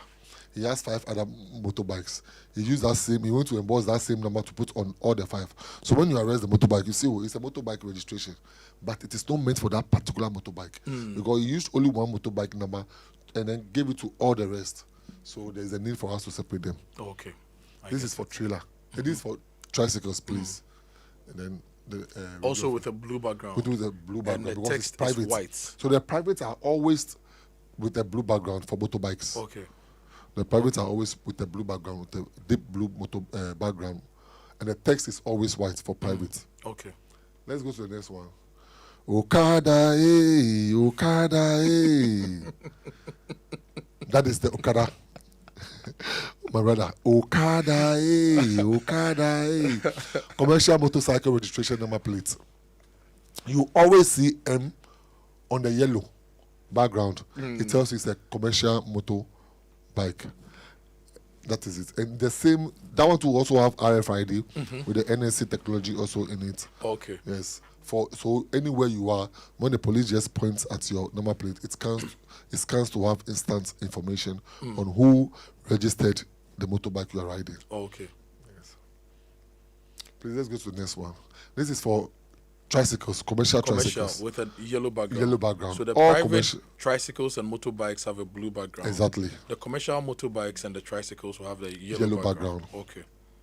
Let's go to the next one. This is for DV. Now let me explain this further. DV is defective vehicle. Now, when you bring the car from the port and you get to Ghana, you are given a DP driven from port. You have only 2 weeks after the DP has expired to register your car. So your DP sticker expires today. You have within the next 2 weeks. No, when we give you DP sticker, it lasts for 2 weeks. 2 weeks. After that 2 weeks, you must register your car. So if you are a garage owner or a fleet manager where you deal in the sale of cars, that is when you now come for the DV plate to fix a defect on the car. So DV plate is not meant for you and I who don't own garages. Now what we've introduced is that we've introduced a code here. This code will tell us that, oh, this car is for Omaini, and so this is Omaini Company Limited. Okay. Now Omaini has sold the car to Kokwa Santi. Now we can now go and arrest Omaini because we know Omaini's code. I hope you don't get it. But if I have a car and I'm not registered to register, the law says register. Let's say I don't have money to register. I'll come to that. So those using DV plates and they are so bold and confident, they'll be moving around to churches and night markets, everything. Please, DV plate is not meant for those things. DV plate is meant only for garage owners. Now we've come to introduce some new plates. Let me show you the next one. Okay. This is what we've come to introduce: a sticker. Okay. If you are a Ghanaian citizen, you are not a garage owner, and you are not ready to register your car, come for this sticker. A temporary sticker. We'll give it to you for only 6 months. After 6 months, you must register. It's no renewable. Okay. So you must come for registration now. So this will be for only 6 months, and this one will have the car on it, the car type on it, the color, the color on it, everything. The expiring date will be on it, and it's valid for only 6 months. After which the owner must register the vehicle.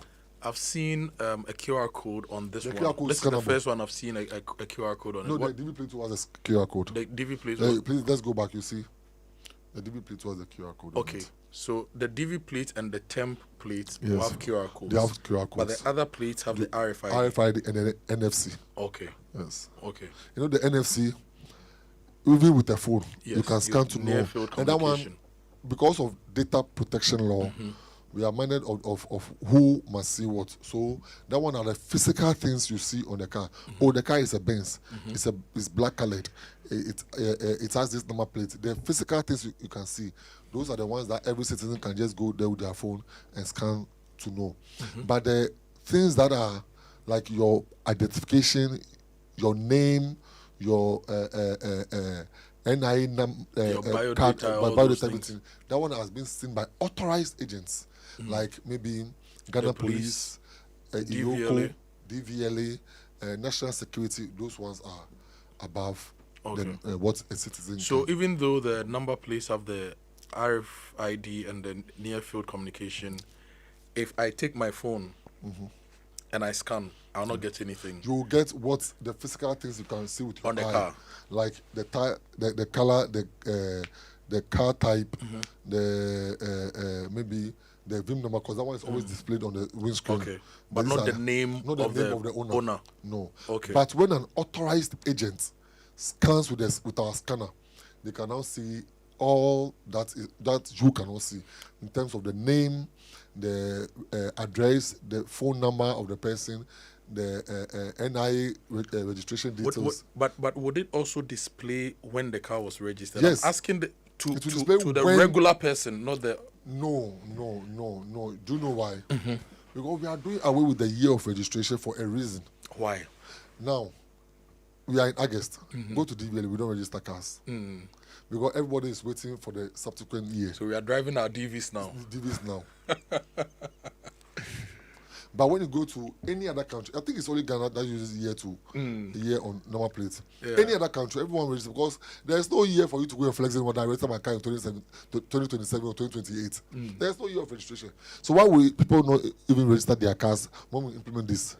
But if I am buying a car from say you, and I need to know when it was registered, so I get a sense you see of it on how. the document. On the document, the person will give to you. Okay. The date of registration will be on the date. Okay. The declaration date is always on the custom document. Yeah. The declaration date tells you when the car was brought to Ghana. The date of registration will be on the document. Not, it shouldn't be on the plate. I get it. Thank you. So if you are a citizen, you don't deal with the sale of vehicle. Please, you come for this temporary sticker. Let's go to the next one. When will these temporary stickers be ready? I know it's part of the system we are bringing. Okay. So we are starting the piloting this August, middle of August. We are starting the piloting. Yesterday we finished the machine settings. Everything is ready. Then we can just move on from there. Okay. Yeah. Okay. I've seen a just married number. That is a new concept we brought. Okay. You know, when sometimes you go, people write these things on their number plates. Just married, rest in peace, and those other things, gone forever. Those things, they are not legal. We are not making it legal for you. Okay. Just come for it. It's just 1 week, so you use it. You pay for it. So when Kweku graduates, passes out, and he gets called to the bar, we can get called to the bar or fresh lawyer. Yes, you can do for 7 days. Yeah, for 7 days. Okay. Yes, I get it. Let's go to the next one. These are for particular identification mark. You remember my issue in Parliament? Yes. PAC. Yes. This is the main thing. Now, what's your surname, please? Boateng. Boateng. Assuming you put Boateng here, DVLA will not see Boateng as your surname. Yeah. DVLA will see Boateng as your particular identification number plate or mark. Your particular identification mark is Boateng. Assuming Boateng has 7 cars and you want to put Boateng on all, so you can Boateng 1, Boateng 2, or you want to have Boateng 30, Boateng 100. It's up to you. Are you speaking into my future? Exactly. it will surely come and pass. About 100 cars here also. Oh no, you can get it. It's possible. You can use some for business. It's possible. So you can write Boateng 1, Boateng 2, Boateng 3, based on the number what you tell us you want. But bear in mind that the year of registration will not be there anymore. Okay. So we cannot have Boateng 1 24, Boateng 1 25. That will not be the case as we implement this number plates. Let's go to the next one. So let's go. So the next one is the onboarding. One may ask, what is onboarding? You have when you register, we'll give you papers. Yeah. Now when you register, we'll give you a card. Yeah. That is the onboarding. Yeah. Come and make your paper a card. Digitalize your paper into a card. That is all on the onboarding. So that we can now have data on your car. We have data. We have data, but we are making the data more useful. Digitalizing the data. The documents you have, we are making it into we are putting into a data and we'll give it to you. And then we'll also add go to the next one, please. Go to the next one. No, come back. Okay. So we have registration documents which will be added to it.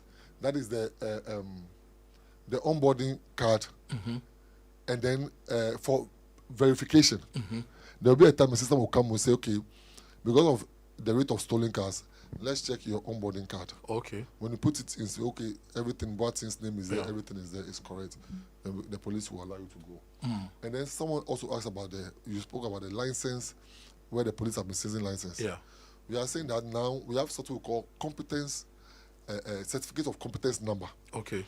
Just know your certificate of competence number. If the policeman says, because we are doing what we call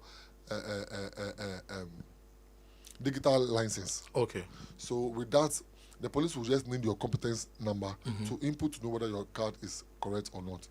It will interest you to know that the ride-hailing system, that is the Bolt, Uber, and those, when we went to verify their licenses, 75% of their licenses were fake.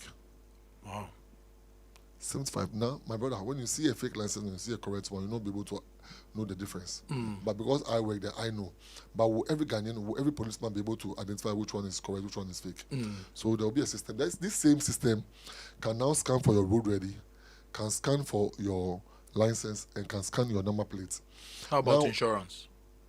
We are now having talks with them for API integration, so we can scan for insurance as well. But we are doing something called the third license plate. Okay. The third license plate is a system that will be on your car just once. Road ready will be part of it, insurance will be part of it.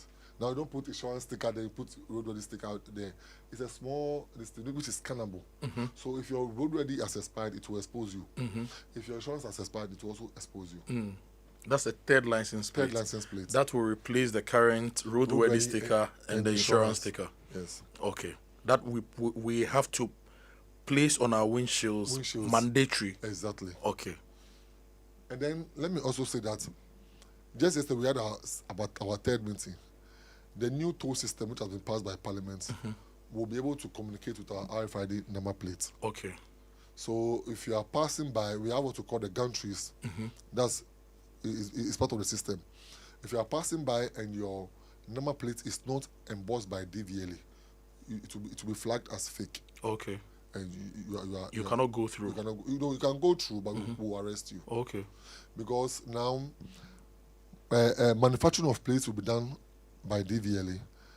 Embossing of plates will be done and supervised by DVLA.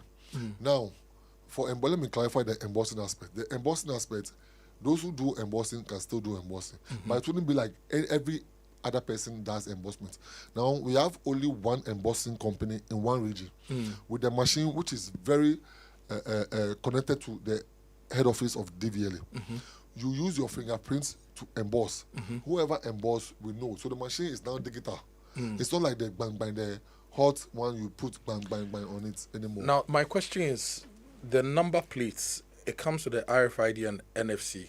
So is it all integrated at the point of embossment, or those are integrated later at the vehicle? They are integrated at the point of manufacturing. Okay. By DVLA. Okay. Now let me explain something with regards to transfer of ownership. But you have a car. Yes. You sell that car to Julius. When you sell it to Julius, you will take your number plate off. Julius will now come for a new number plate from DVLA. So one may ask, why this concept? Yeah. There are several instances cars have been involved in criminal activities. When we go and arrest whose name is on it, it tells you, I sold this car 5 years ago. I sold this car 10 years ago. I sold this car 2 years ago. But your name is still on the document. You have not done change of ownership. Now you are saying that all these numbers will be registered into your name. Okay. Into your name. The numbers will be registered into your name. So, assuming you have 999, and then you sell that car to me, the phone and SIM scenario, you take your car, you take your number plate, I will go for my own number plate from my own number from DVLA. So the principle of, if I sell my phone to you, I take my SIM. Exactly. And then you keep the phone. Okay. So you sell you sell the car, you take your plate, I take my car. But the number Then plate has DVLA information on my car. Yes, so I'm coming. So DVLA will deactivate your number plate. Now the new owner will come for activation of a new number. They will give him a new number. Put the new owner's information on it, like it's been done now. Now you have 5 years to either when you buy a new car of that same category, then you come for DVLA to do what? To now reactivate the number and give it to you. So if my number plate is a private vehicle number plate, Exactly. which has a white background, yes, when I sell that car to you, yes, do you DVLA will deactivate my information from that plate, exactly, and now activate your information on a new plate, on a new plate for me. you, Yes. with the details of the car. Exactly. Then I keep my number plate. Yes. Now when I buy another private vehicle in the same class, yes, you can then reactivate for me and I use it. Exactly. But if I buy another car, which is maybe is commercial, a trailer or Okay. commercial, you come for a new place. We cannot give you that place. so That if I place use is a Kia Morning, yes, and I have a number plate and I sell it, Mhm. and as you are saying, I'm going to get money to buy a trailer. Land Cruiser. Land Cruiser and Kia Money falls at the same category. So the same number They are plate will all apply. private. But if I move to a trailer, a Yes, tractor, that one or will give you any a different number. Okay. But if you buy that same category of car, we'll give you that same number. Yeah. Okay. I understand. Yes. Koku, you understand, right? Very What about is it clear? Okay. Please, let's go on. Let's go. Let's go. We are the cloning. Yeah, so this is what we call the title for the certificate of title, which you get when you come for onboarding. Okay. You get the certificate of title. So if you go for onboarding, you get a You know the certificate cars of we title. don't have title for it. And then you also get your Certificate of title. the ID and then the card. Okay. Yes. You get a card, you get a certificate of title. Yes. Let's go on. Let's go. Let's go to the... No, there is either... No, let's go down, please. There's another one which has to do the cloning. Please go down. Cloning. Yes. This is the end of the presentation. No, but maybe we'll pass by it. Okay.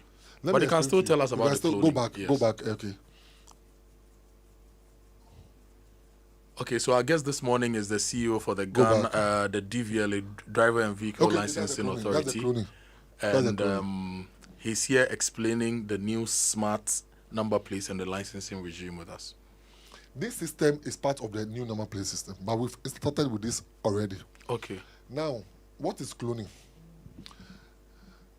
My brother buys a car, brings it to the port. Some, and I repeat, some custom officers, they will photocopy your documents, call their dealers. Oh, Mr. B, I have documents for Land Cruiser 2024. They go to neighboring countries because their cars are cheaper. Get it, pass through illegal routes, go and take your documents, clone the chassis numbers, change it, and put it on the ones that have not paid duty. Now come to DVLA first to register. When you now come, then we have issues with you. So we brought this device. This device, when you insert it in the car, it tells you the actual chassis number given by the manufacturer. Yes. And don't know, with the implementation of this 1 month, do you know how many cars we've arrested? How many? 133. 133. So without this, all these Is other it only in the 33 Greater cars Accra region or across the country? across the country? Okay. 133. Just yesterday we had 3. Oh, I see. Because if you listen to my previous interview, I said 130. Yesterday we had 3. Okay. Across the country. So it tells you the number of cars that are in the system and that they've not paid duty. Now, before we change for you, we'll still use this device to check whether your car was cloned or not. Okay. So I just give a simple advice. We've arranged with customs. Yesterday we sent all the cars there. If you know you have not paid duty on your car, get to customs, make your arrangement, pay, and come and register. Yes. Okay. So this is what the cloning device is about. Wow. So end of presentation. Thank you. If this were a thesis presentation, we would mark and give you scores. We'll go for a quick break. I want you to take a breather, drink some water. When we come back, we will read messages, phone calls. We will seek some clarifications as well here on the Super Morning Show. And the WhatsApp line is 055 1111 997. 055 1111 997. We'll be right back. Joy 99.7 FM. This August, facilities management professionals from across Africa and beyond will gather in Accra for the IFMA Global Africa Conference 2026. On 12th and 13th August, the IFMA Global Africa Conference 2026 brings world-class speakers, industry leaders, and facilities management professionals to Ghana for any political party can subject its party to. It's good for us. How? It's painting them as people who are responsible for Galamsey, and because Wontumi must have used the resources to finance MPP, they feel obliged to defend him even when there is evidence that he has done the wrong thing. That is what is happening. Didn't you hear Party Hienska? You heard it. That was when the Galamsey was at its height. Party Hienska, that was it. So they feel that Wontumi having done the wrong thing and shared the money to finance the party, it is their obligation to defend him, whether the public says he has done right or wrong. And those who have followed this case started somewhere in 2013. All right?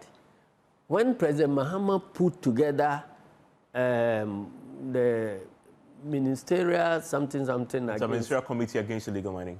Interministerial Committee Against Illegal Mining. So somewhere in May and June 4th, they raided Woontumi's Galamsey site in this Tano Nimre forest. And that falls under, I think, Victor Mesu. Victor Mesu was the DCE for Asankragwa. He invited that task force to go and invade Woontumi's place. In fact, when he got the pictures taken about how Wontumi was devastating the forest and polluting Tando River, he brought the pictures. He came to show me those pictures as the General Secretary at that time. And then he invited the task force to go in there. They went, invaded Woontumi's site, burnt the structures, demolished everything there, and then, drove away. He was having more than 100 foreign nationals there and was trying to build a facility to even fabricate and assemble equipment for the Galamsey. So all these things were vandalized. So he waited till NDC lost election in 2016 and he went to court, claiming that the state had vandalized his property and he was claiming $43 million. Then the case proceeded and the judgment was delivered somewhere in 2019 when Nana Akufo-Addo was in power. A judgment was delivered in Secondary High Court.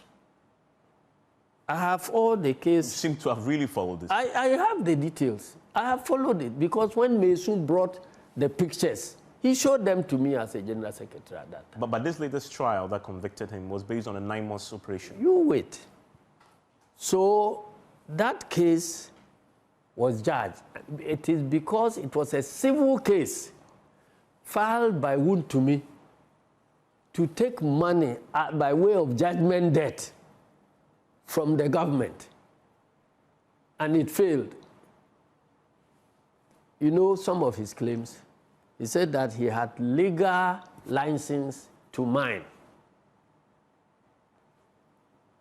And so it was wrong for that task force to vandalize his operations. Number two, as at the time the operation took place, he had 50 kilograms of pure gold, which was taken away. And that he had about $7 million or so, which was also taken away. Made some claims. Then, when the matter went to court, the court concluded that based on the evidence, the pictures, the drone pictures and other things, it was clear he was doing mining using a prospecting license. So he didn't have the license to mine. So he was doing illegal mining. It's in the verdict. Number two, he couldn't prove the existence of the 50 kilograms of gold and the other thing, because I'm not a lawyer, but the court said that he needed certain strict proof about the source and all that. And he claimed that it was gold he had mined and was preparing to sell and so on and so on. So his own statements implicated him. Because one, if you are doing prospecting, you are not mining gold. How come you got 50 kilograms of gold ready for sale? Yeah. In the interest of time, your conclusion is that there was enough basis to convict him. So the civil case ended with the conclusion that Wontumi was engaged in illegal mining. He was misusing prospecting license to do full-scale mining, and that the vandalization that took place was justified because it was government which was trying to clamp down on illegal mining. So, but because it's a civil case filed by Wontumi, it means that the court couldn't have convicted him on any criminality. And so, after the judgment, the government at that time could have proceeded to arrest and prosecute Wontumi. But what we saw was for the sitting president to now come and declare to the public that Wontumi was not engaged in any illegal mining. And so it was the government slipping over something that could have been done. He could have been convicted during Nanado's time. And the minister for, what do you call it? Natural resources. Mines at that time, he said it. Frimpong Boateng also said it. Yeah. You see, so all this evidence was unearthed during the time MPP was in power. So now, if Naimos had gone to the same place, and when you listen to him, he was saying that the group they got there, which was mining, he sent them there to do reclamation. Do you do reclamation at prospecting sites? Is it not a mine area where you have to reclaim? So who mined there in the first place for you to go and do reclamation? Just go to so your point is that the MPP should not be defending. They shouldn't be defending criminality. So the more they do this, the more they take away their right to promise Ghanaians that they will be fighting Galamsey at all. I think that it is not enough to always say that somebody is marking your students down. It's a very big allegation. I don't see why WAEC would isolate private schools and say that it's something that beats my imagination. But of course, anything can happen. Anything is possible. So I'm thinking that apart from they writing, to the Ministry of Education, the Parliamentary Select Committee, they also need to do some soul searching and see whether the things that they used to do, they are still doing. What are some of the things that they used to do that gives them that would be at the individual school level. So the schools that are thinking or that are complaining that their performance are dipping, they need to sit down and look at it and ask. You have done a lot of research in the space. What have you identified in the past with regards to what they've been doing? So the private schools... We have 36 more minutes with Vandal Logas here. Yes, he is the Chief Executive Officer of DVLA, Julius Nikwe Kote. But when he was in school, the boys affectionately called him Logas, and he's Logas in the DVLA. He's done a full presentation for us. A lot of things are clear to me now, but I know that you may have your own questions. So because you don't have a lot of time, when you get to call into the show this morning, write down your question before you call and try to deliver your question in 30 seconds for me so that I can answer a lot of calls. So you write down your question, you call, and then you deliver it your question to us in 30 seconds. Today, I will not ask you how you are. When you call, I just say, Kojo, you're live, go ahead, so that we can save time. But before we receive your calls, the phone number is 0302-216-541 and 0551111997. Those are the phone numbers. There is an opportunity for you to go to China and trade with China. Now, CBG is thrilled to announce the third international trade trip to China. It's an exclusive trip designed for you to Guangzhou and Yiwu, and it's from the 4th to the 20th of October 2026. You get the opportunity to explore the Chinese market, network of suppliers, and discover innovative products that can elevate your business. Enjoy easy access to various sectors with professional translators at your service to bridge any communication gaps. And if you want to register for this, you call Rosemary on 024-380-3596, Esther on 024-304-3708, Solomon on 055-679-9127, and Lethal on 053-101-9150. Together, let's make your business dreams a reality. CBG, Consolidated Bank Ghana Limited, we stand with you. And Lancaster University is here. Admissions are open. If you want your child to get the same prestigious Lancaster University degree awarded in the UK while studying right here in Ghana, there's an opportunity for you. They have a 90% graduate employment rate within 6 months of graduation. So go to lancaster.edu.gh to apply, or call 0209-607-008 today. Lancaster University, a global degree at your doorstep. And your phone keeps you connected. It helps you capture special moments and supports the way you work, create, and live. This season, CompuGhana brings you Mobile Prime Week, the biggest mobile phones festival. It features top brands at the best prices. It's happening from now to the 9th of August. You get to enjoy exciting discounts on all the top brands from Samsung, Tecno to Hotwave, Xiaomi, Huawei, all those at CompuGhana. So visit any CompuGhana showroom today or shop online at CompuGhana.com. You can call them on 0302-752020 or WhatsApp 0243-143-143. More brands, more choices, more rewards. CompuGhana, passion for technology. And if you want to go green, ABSA has the ABSA Green Finance Loan for you. You can get an electric vehicle and get that, is it the green strip on your number plate? Exactly. Yes. If you want to install solar panels and cut down your power costs, there is a financing solution for you at ABSA. So talk to ABSA, ask about the ABSA Green Finance Loan today, and say yes to a greener tomorrow. Terms and conditions apply. ABSA Bank reminds you to shine your eye to avoid being scammed. Your story matters. It's time to answer the calls, and Claude from Tema is already on the line. The phone line is 0302 216-541 and 055-1111-997. Claude, you have 30 seconds. Fire. Yeah, Kojo, when is the program starting? The change in numbers. Okay. And what are they going to do to ease congestion? Is there any pre-registration before you get to the DVLA? Okay. Thank you. Thank you, Claude. Thank you. When is the change starting, and what strategy is in place to prevent congestion? That's Claude's message. 055-1111-997 and 0302-216-541. You can call into the show now. Chief, you can answer that question. Okay, Nana is on the line. Let me talk to Nana first, and before we take the answers. Nana, good morning. 30 seconds. Fire.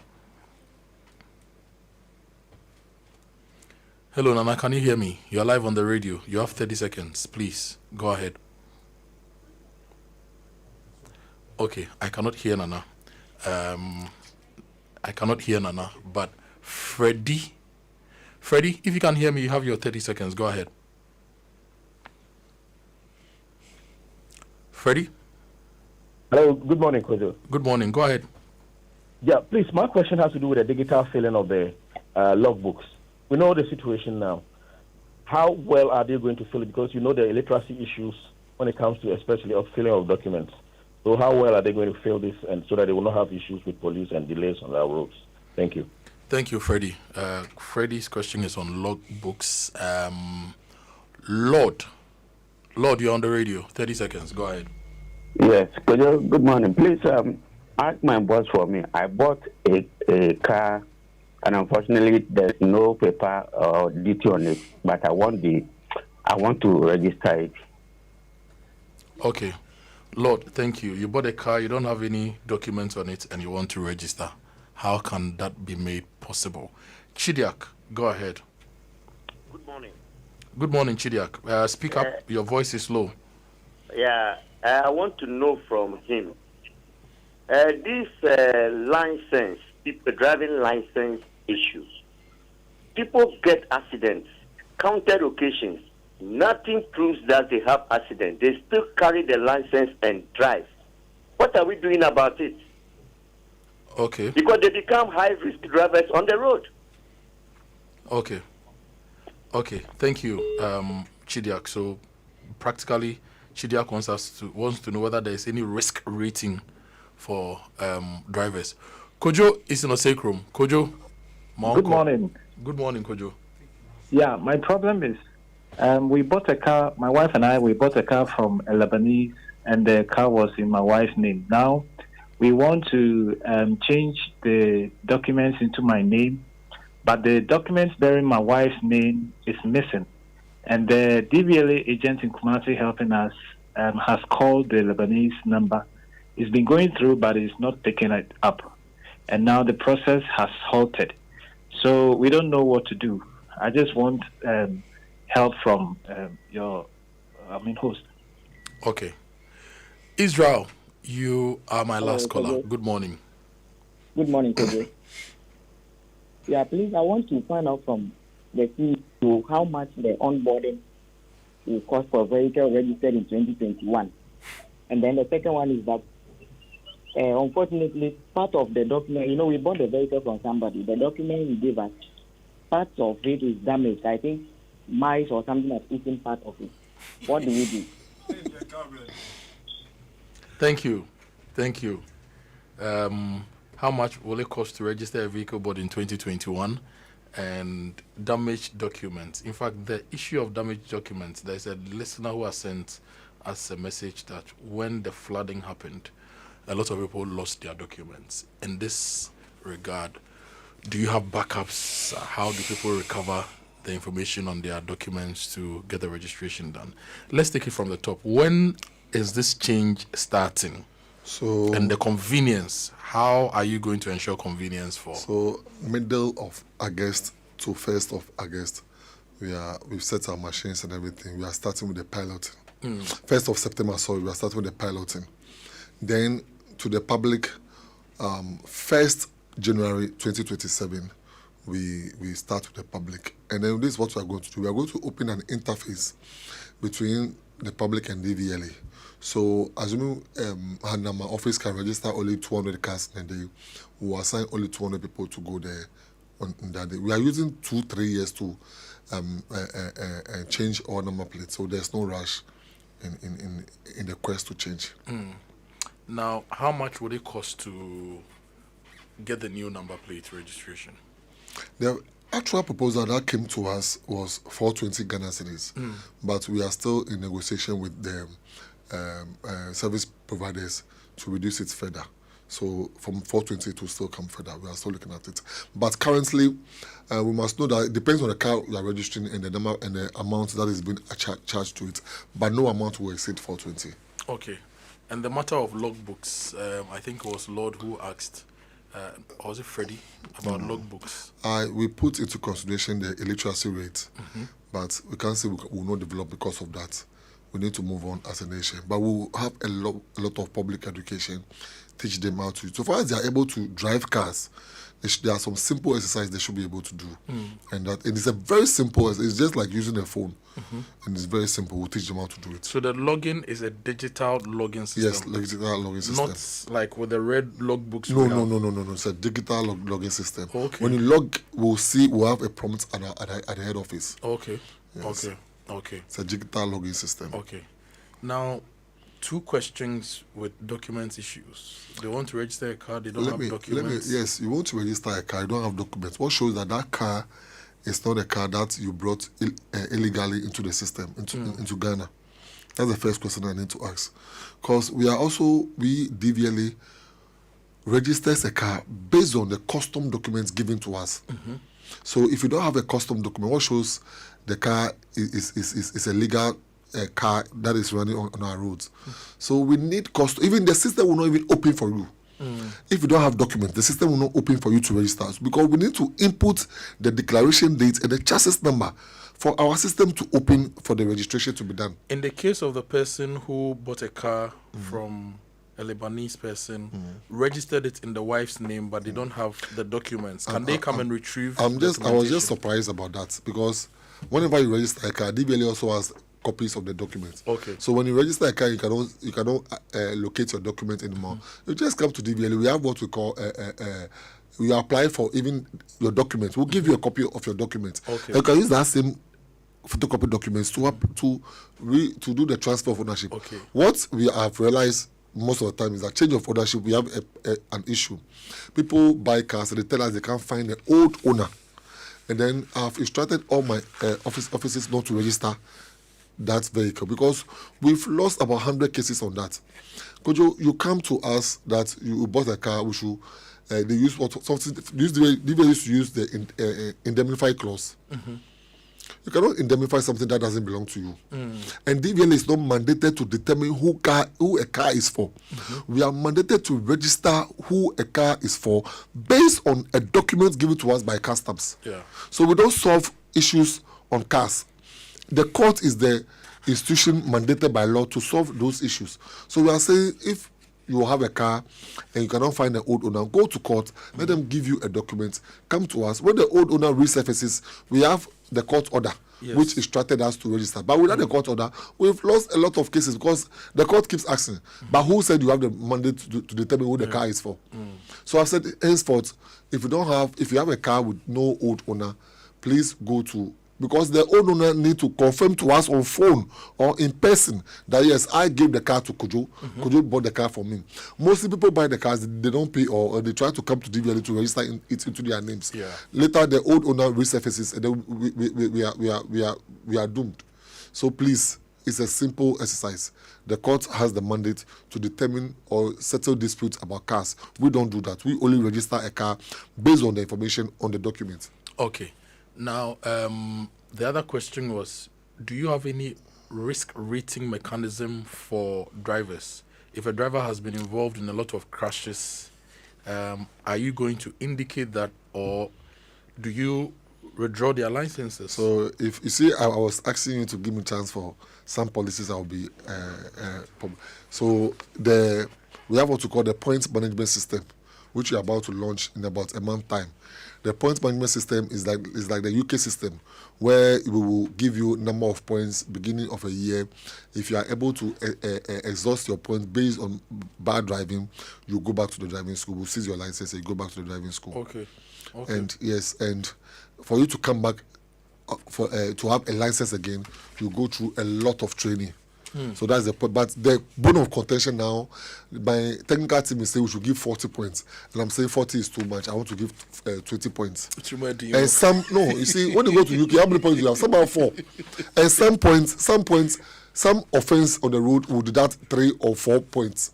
Example, if you jump red lights, I can't deduct only 1 point because jumping a red light. That's true. You will go beyond 2 points for jumping a red light. If you scratch someone, yes. If you are talking on phone while driving, you will go beyond 2 points. There are some serious offense. We shouldn't just take a point. Those who do make up while driving. That one to you see, the LI is ready. So we are trying to get accepts of it to make it public.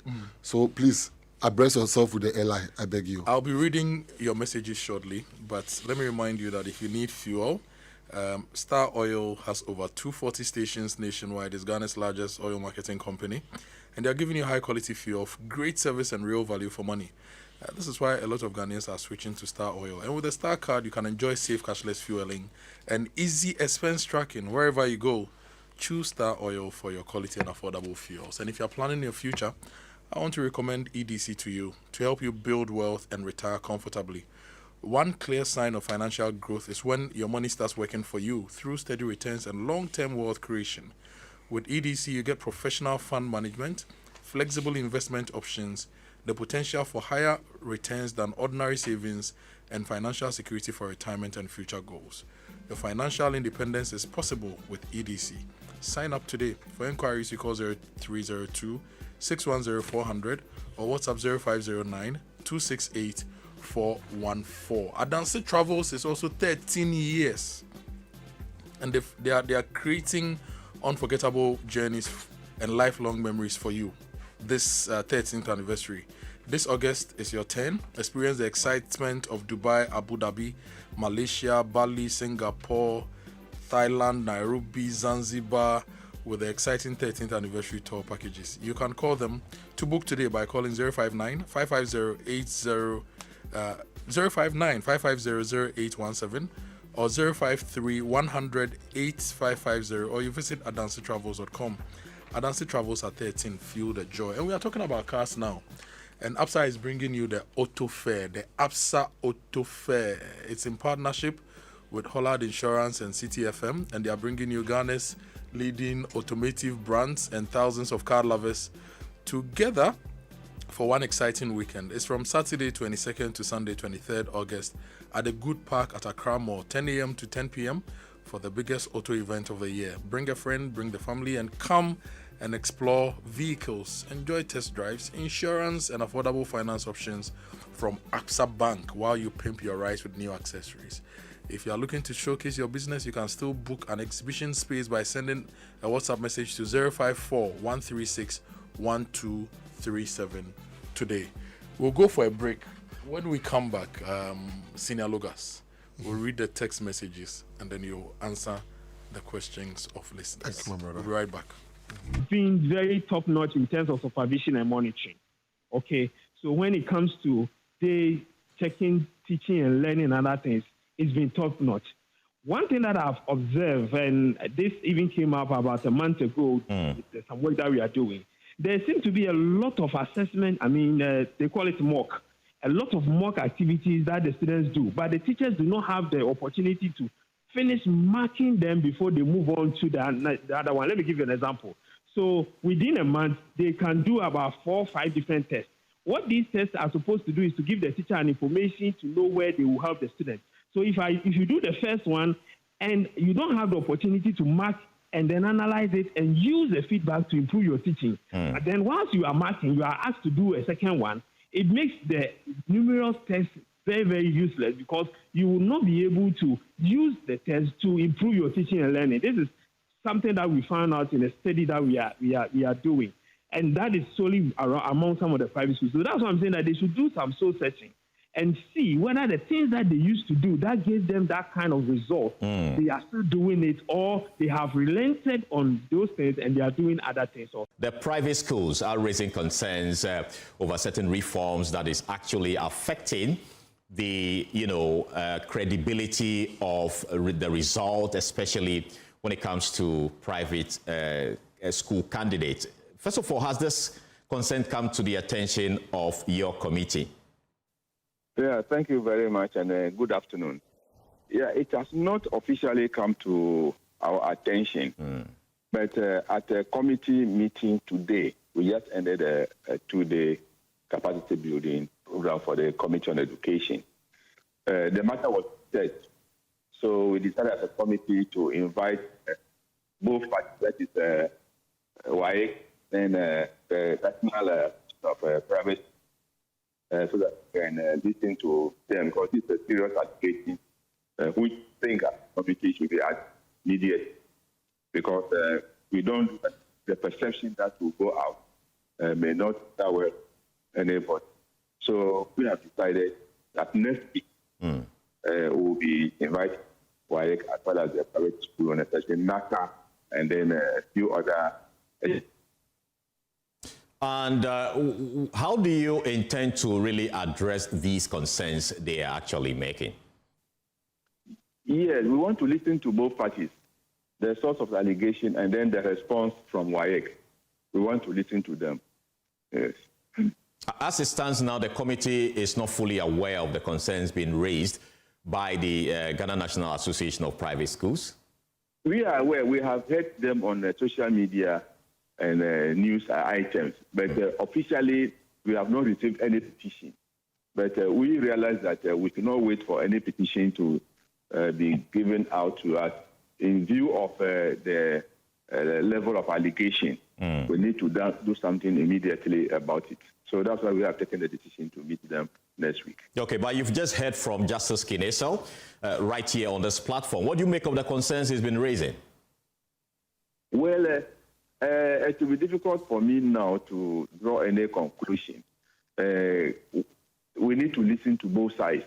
Why we have to explain if the allegation is true or not true before we can draw any conclusion or any comments. So to be fair to both parties, I would like to keep quiet until we meet the two. Now, you've heard from the private schools. Do they have any point at all in the concerns they are raising? I think for about 3 years now, this issue has been coming up, that the private schools believe that something is being done negatively against them. I don't know how far they have taken this. I heard this report last year, and this year too, they are speaking the same language. I wish that they take it up to the relevant authorities. The unfortunate thing is that WAEC seems to be regulating itself. So there's no, higher body that supervises WAEC.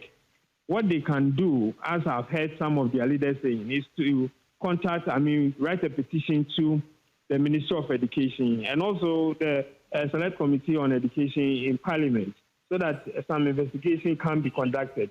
As it stands now, this still seems like an allegation, and unless there's an investigation, none of us will be able to ascertain the truth in what is being reported. So you have identified a regulatory gap there. Beyond the petitions and what you're suggesting, what would be the permanent solution to address this particular concern of the private schools? I think over the years we have said that WAEC needs a regulator. We believe that some of the issues that come up every year, you would need a higher body to sit and then call the parties together and then supervise whatever challenge that has been brought up. So maybe this is an opportunity for the ministry and the relevant authorities to look at the whole WAEC structure and see whether there could be an authority or supervisory body that looks into the activities of WAEC and certain concerns are addressed when they come up. For the private schools, I think they also need to do some soul searching. I believe that over the years, the perception that private schools are always supposed to perform better has been with us, and they need to step back a little and see whether some of the schools are doing what they used to do over the years to get that kind of outcome that they were getting. Spread public concern, with some people suggesting that the facility was being constructed by a private individual without the knowledge of the authorities and calling for urgent intervention. In his response, however, the municipal chief executive stressed that the facility was fully initiated by the assembly and not by a private individual. No, it's not being built by individual. Actually, it's certain of the toilet facility that I completely disagree. So that's why it's stalled. It's the assembly that is trying to find a solution to the problem around the Pokwase interchange. And the main reason why we decided to bring a toilet facility here is that you can see Pokwase interchange is always choked. The transport operators are on the road actually loading. So we want to address that. So we are decongesting Pokwase Junction. And if you check under the interchange, they built cubicles meant for transport operation. So our plan is to bring all the transport operators at the Pokwase Junction under the cubicles. According to him, the project later stalled due to resistance from residents and concerns about the system. And we have Mr. Julius Nikwe Kote here, DVLA CEO. I'm looking at the trends of the questions on the WhatsApp, and most of the questions have been answered already, but I'll still attempt to ask those that have not been answered.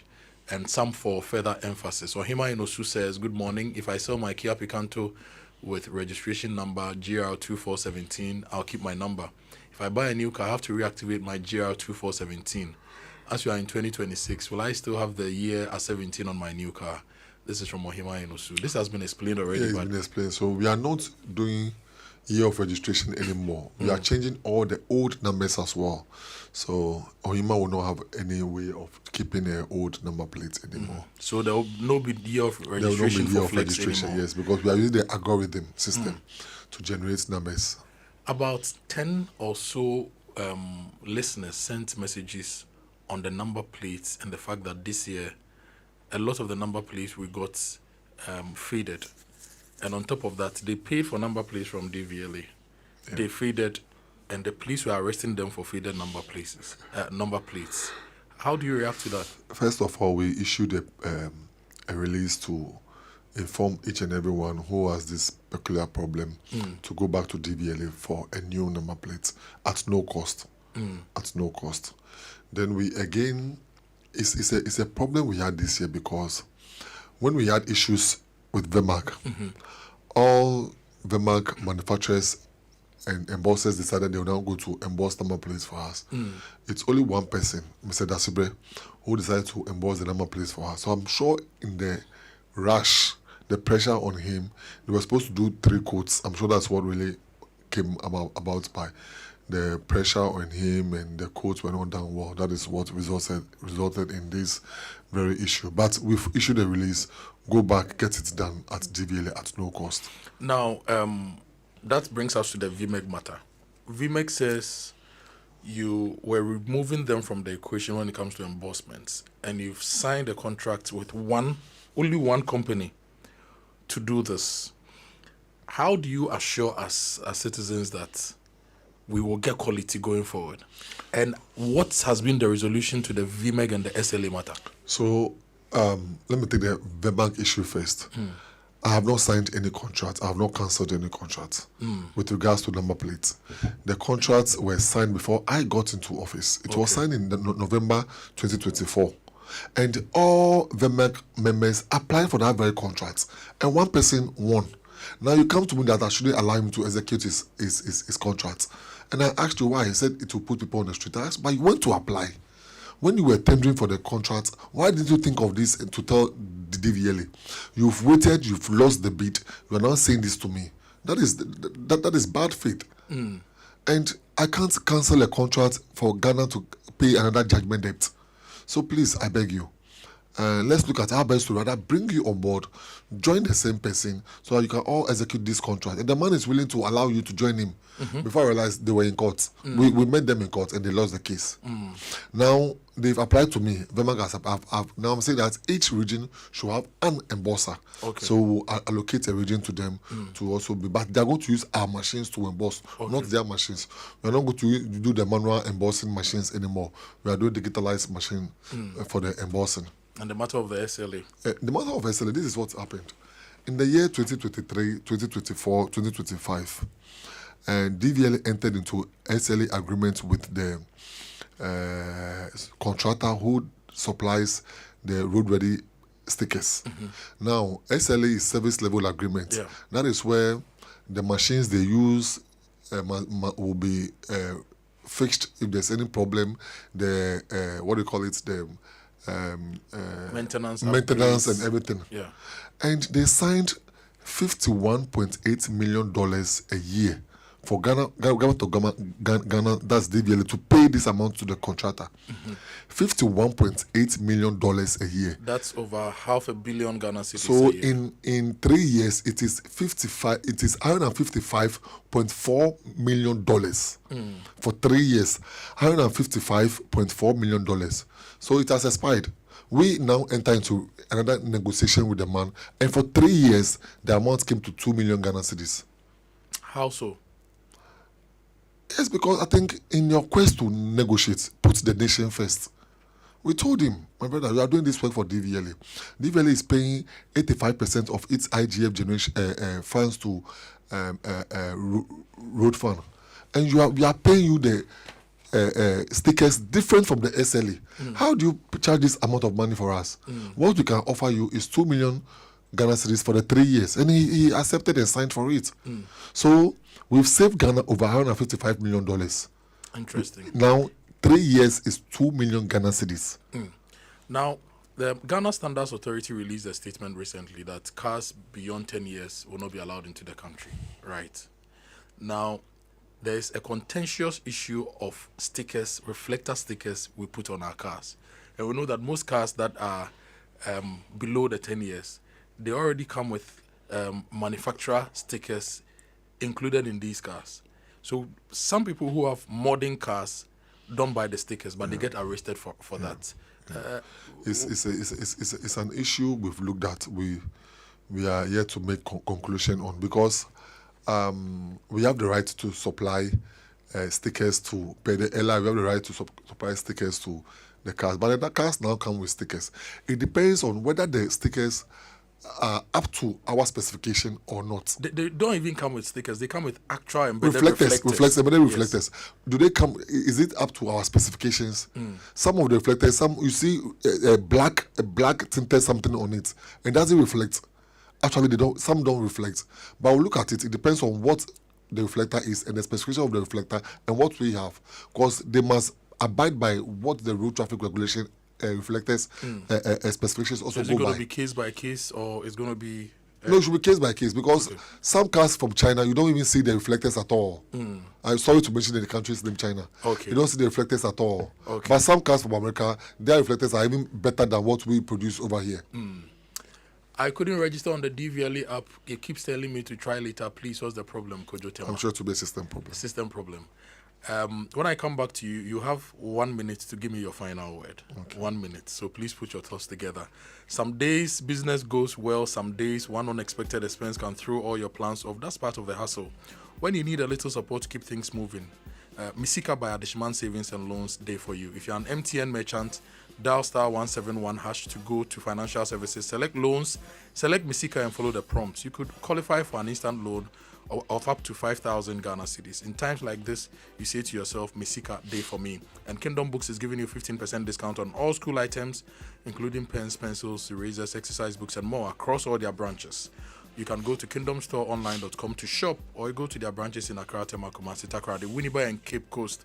Kingdom Books, where quality and affordability are both assured. Now, look, respectfully, today is the 5th of August. You are ruling this out in the middle of August to 1st September, the pilots.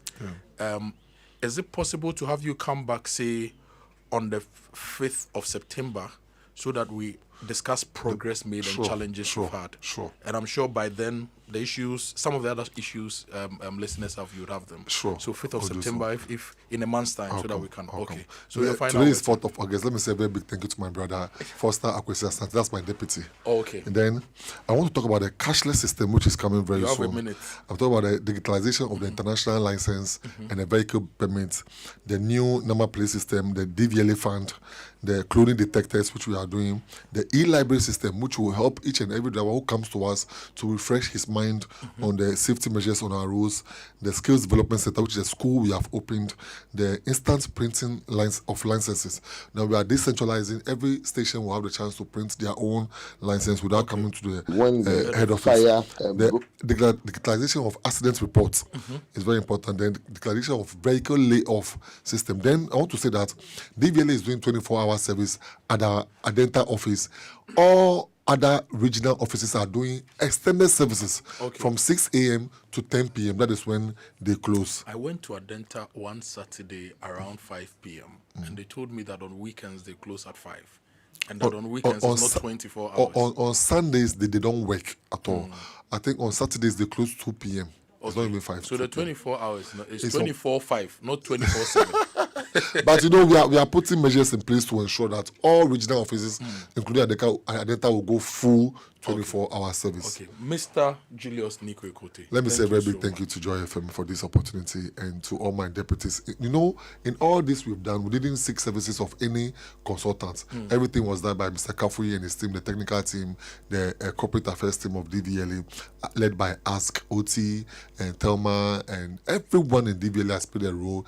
All directors have played a role, and Nathan, Resta, and Pedu, everybody in Give DVLA. us their names. Tomorrow morning we'll give them the Resta, Ampedu, Kafui, Bona, Carl, everybody has. So I say a very big thank you to each and everyone for their support. Yaboa and Foster, happy birthday, God bless you. And my mother is listening to us, Juliana Kwasowa. My brother is in the car, Nia Ete and Niamu are also listening to us. Thank you very much. Thank you, Logas, for joining us. It's 10 o'clock. Adobia is here with the news at 10. It's been the Super Morning Show. We are back tomorrow. Hello, good morning. Welcome to the Joy Headline News at 10 with me, Adobia Asari. Now, death toll in the fatal crash at Brimstone Bridge on the Accra-Kumasi Highway has risen to 3 after one of the victims died from his injuries.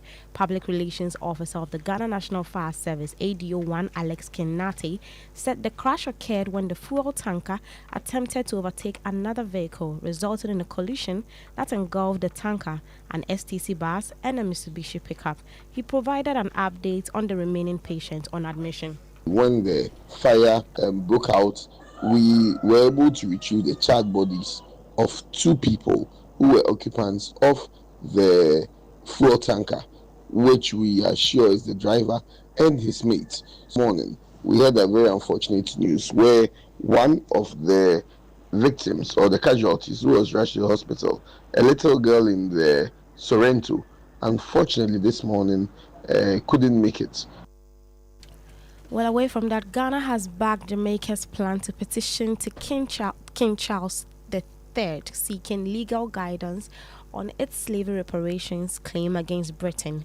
President John Dramani Mahama announced the support during a special sitting of Jamaica's parliament, describing the move as an important step in the campaign for reparatory justice. Jamaica has provided principled leadership on this important issue for many years. Together, our 2 nations are ensuring that the descendants of those who suffered history's greatest injustice are neither forgotten or denied a voice in shaping a fairer world. Our advocacy is ultimately about hope that our future generations will inherit a world in which historical truth is acknowledged, human dignity is upheld, and justice becomes the foundation for lasting reconciliation. And that is the vision that continues to unite Ghana and Jamaica. President John Dramani Mahama also called for all African countries to adopt a right of return for people of African descent in the diaspora, saying he intends to champion the initiative when he assumes the chairmanship of the African Union next year. Repatriation is a right of all persons of African descent to return to the mother continent and settle or reside if they wish. And that is why Ghana passed the Right of Abode Act in the year 2000. And is currently considering a new homeland return bill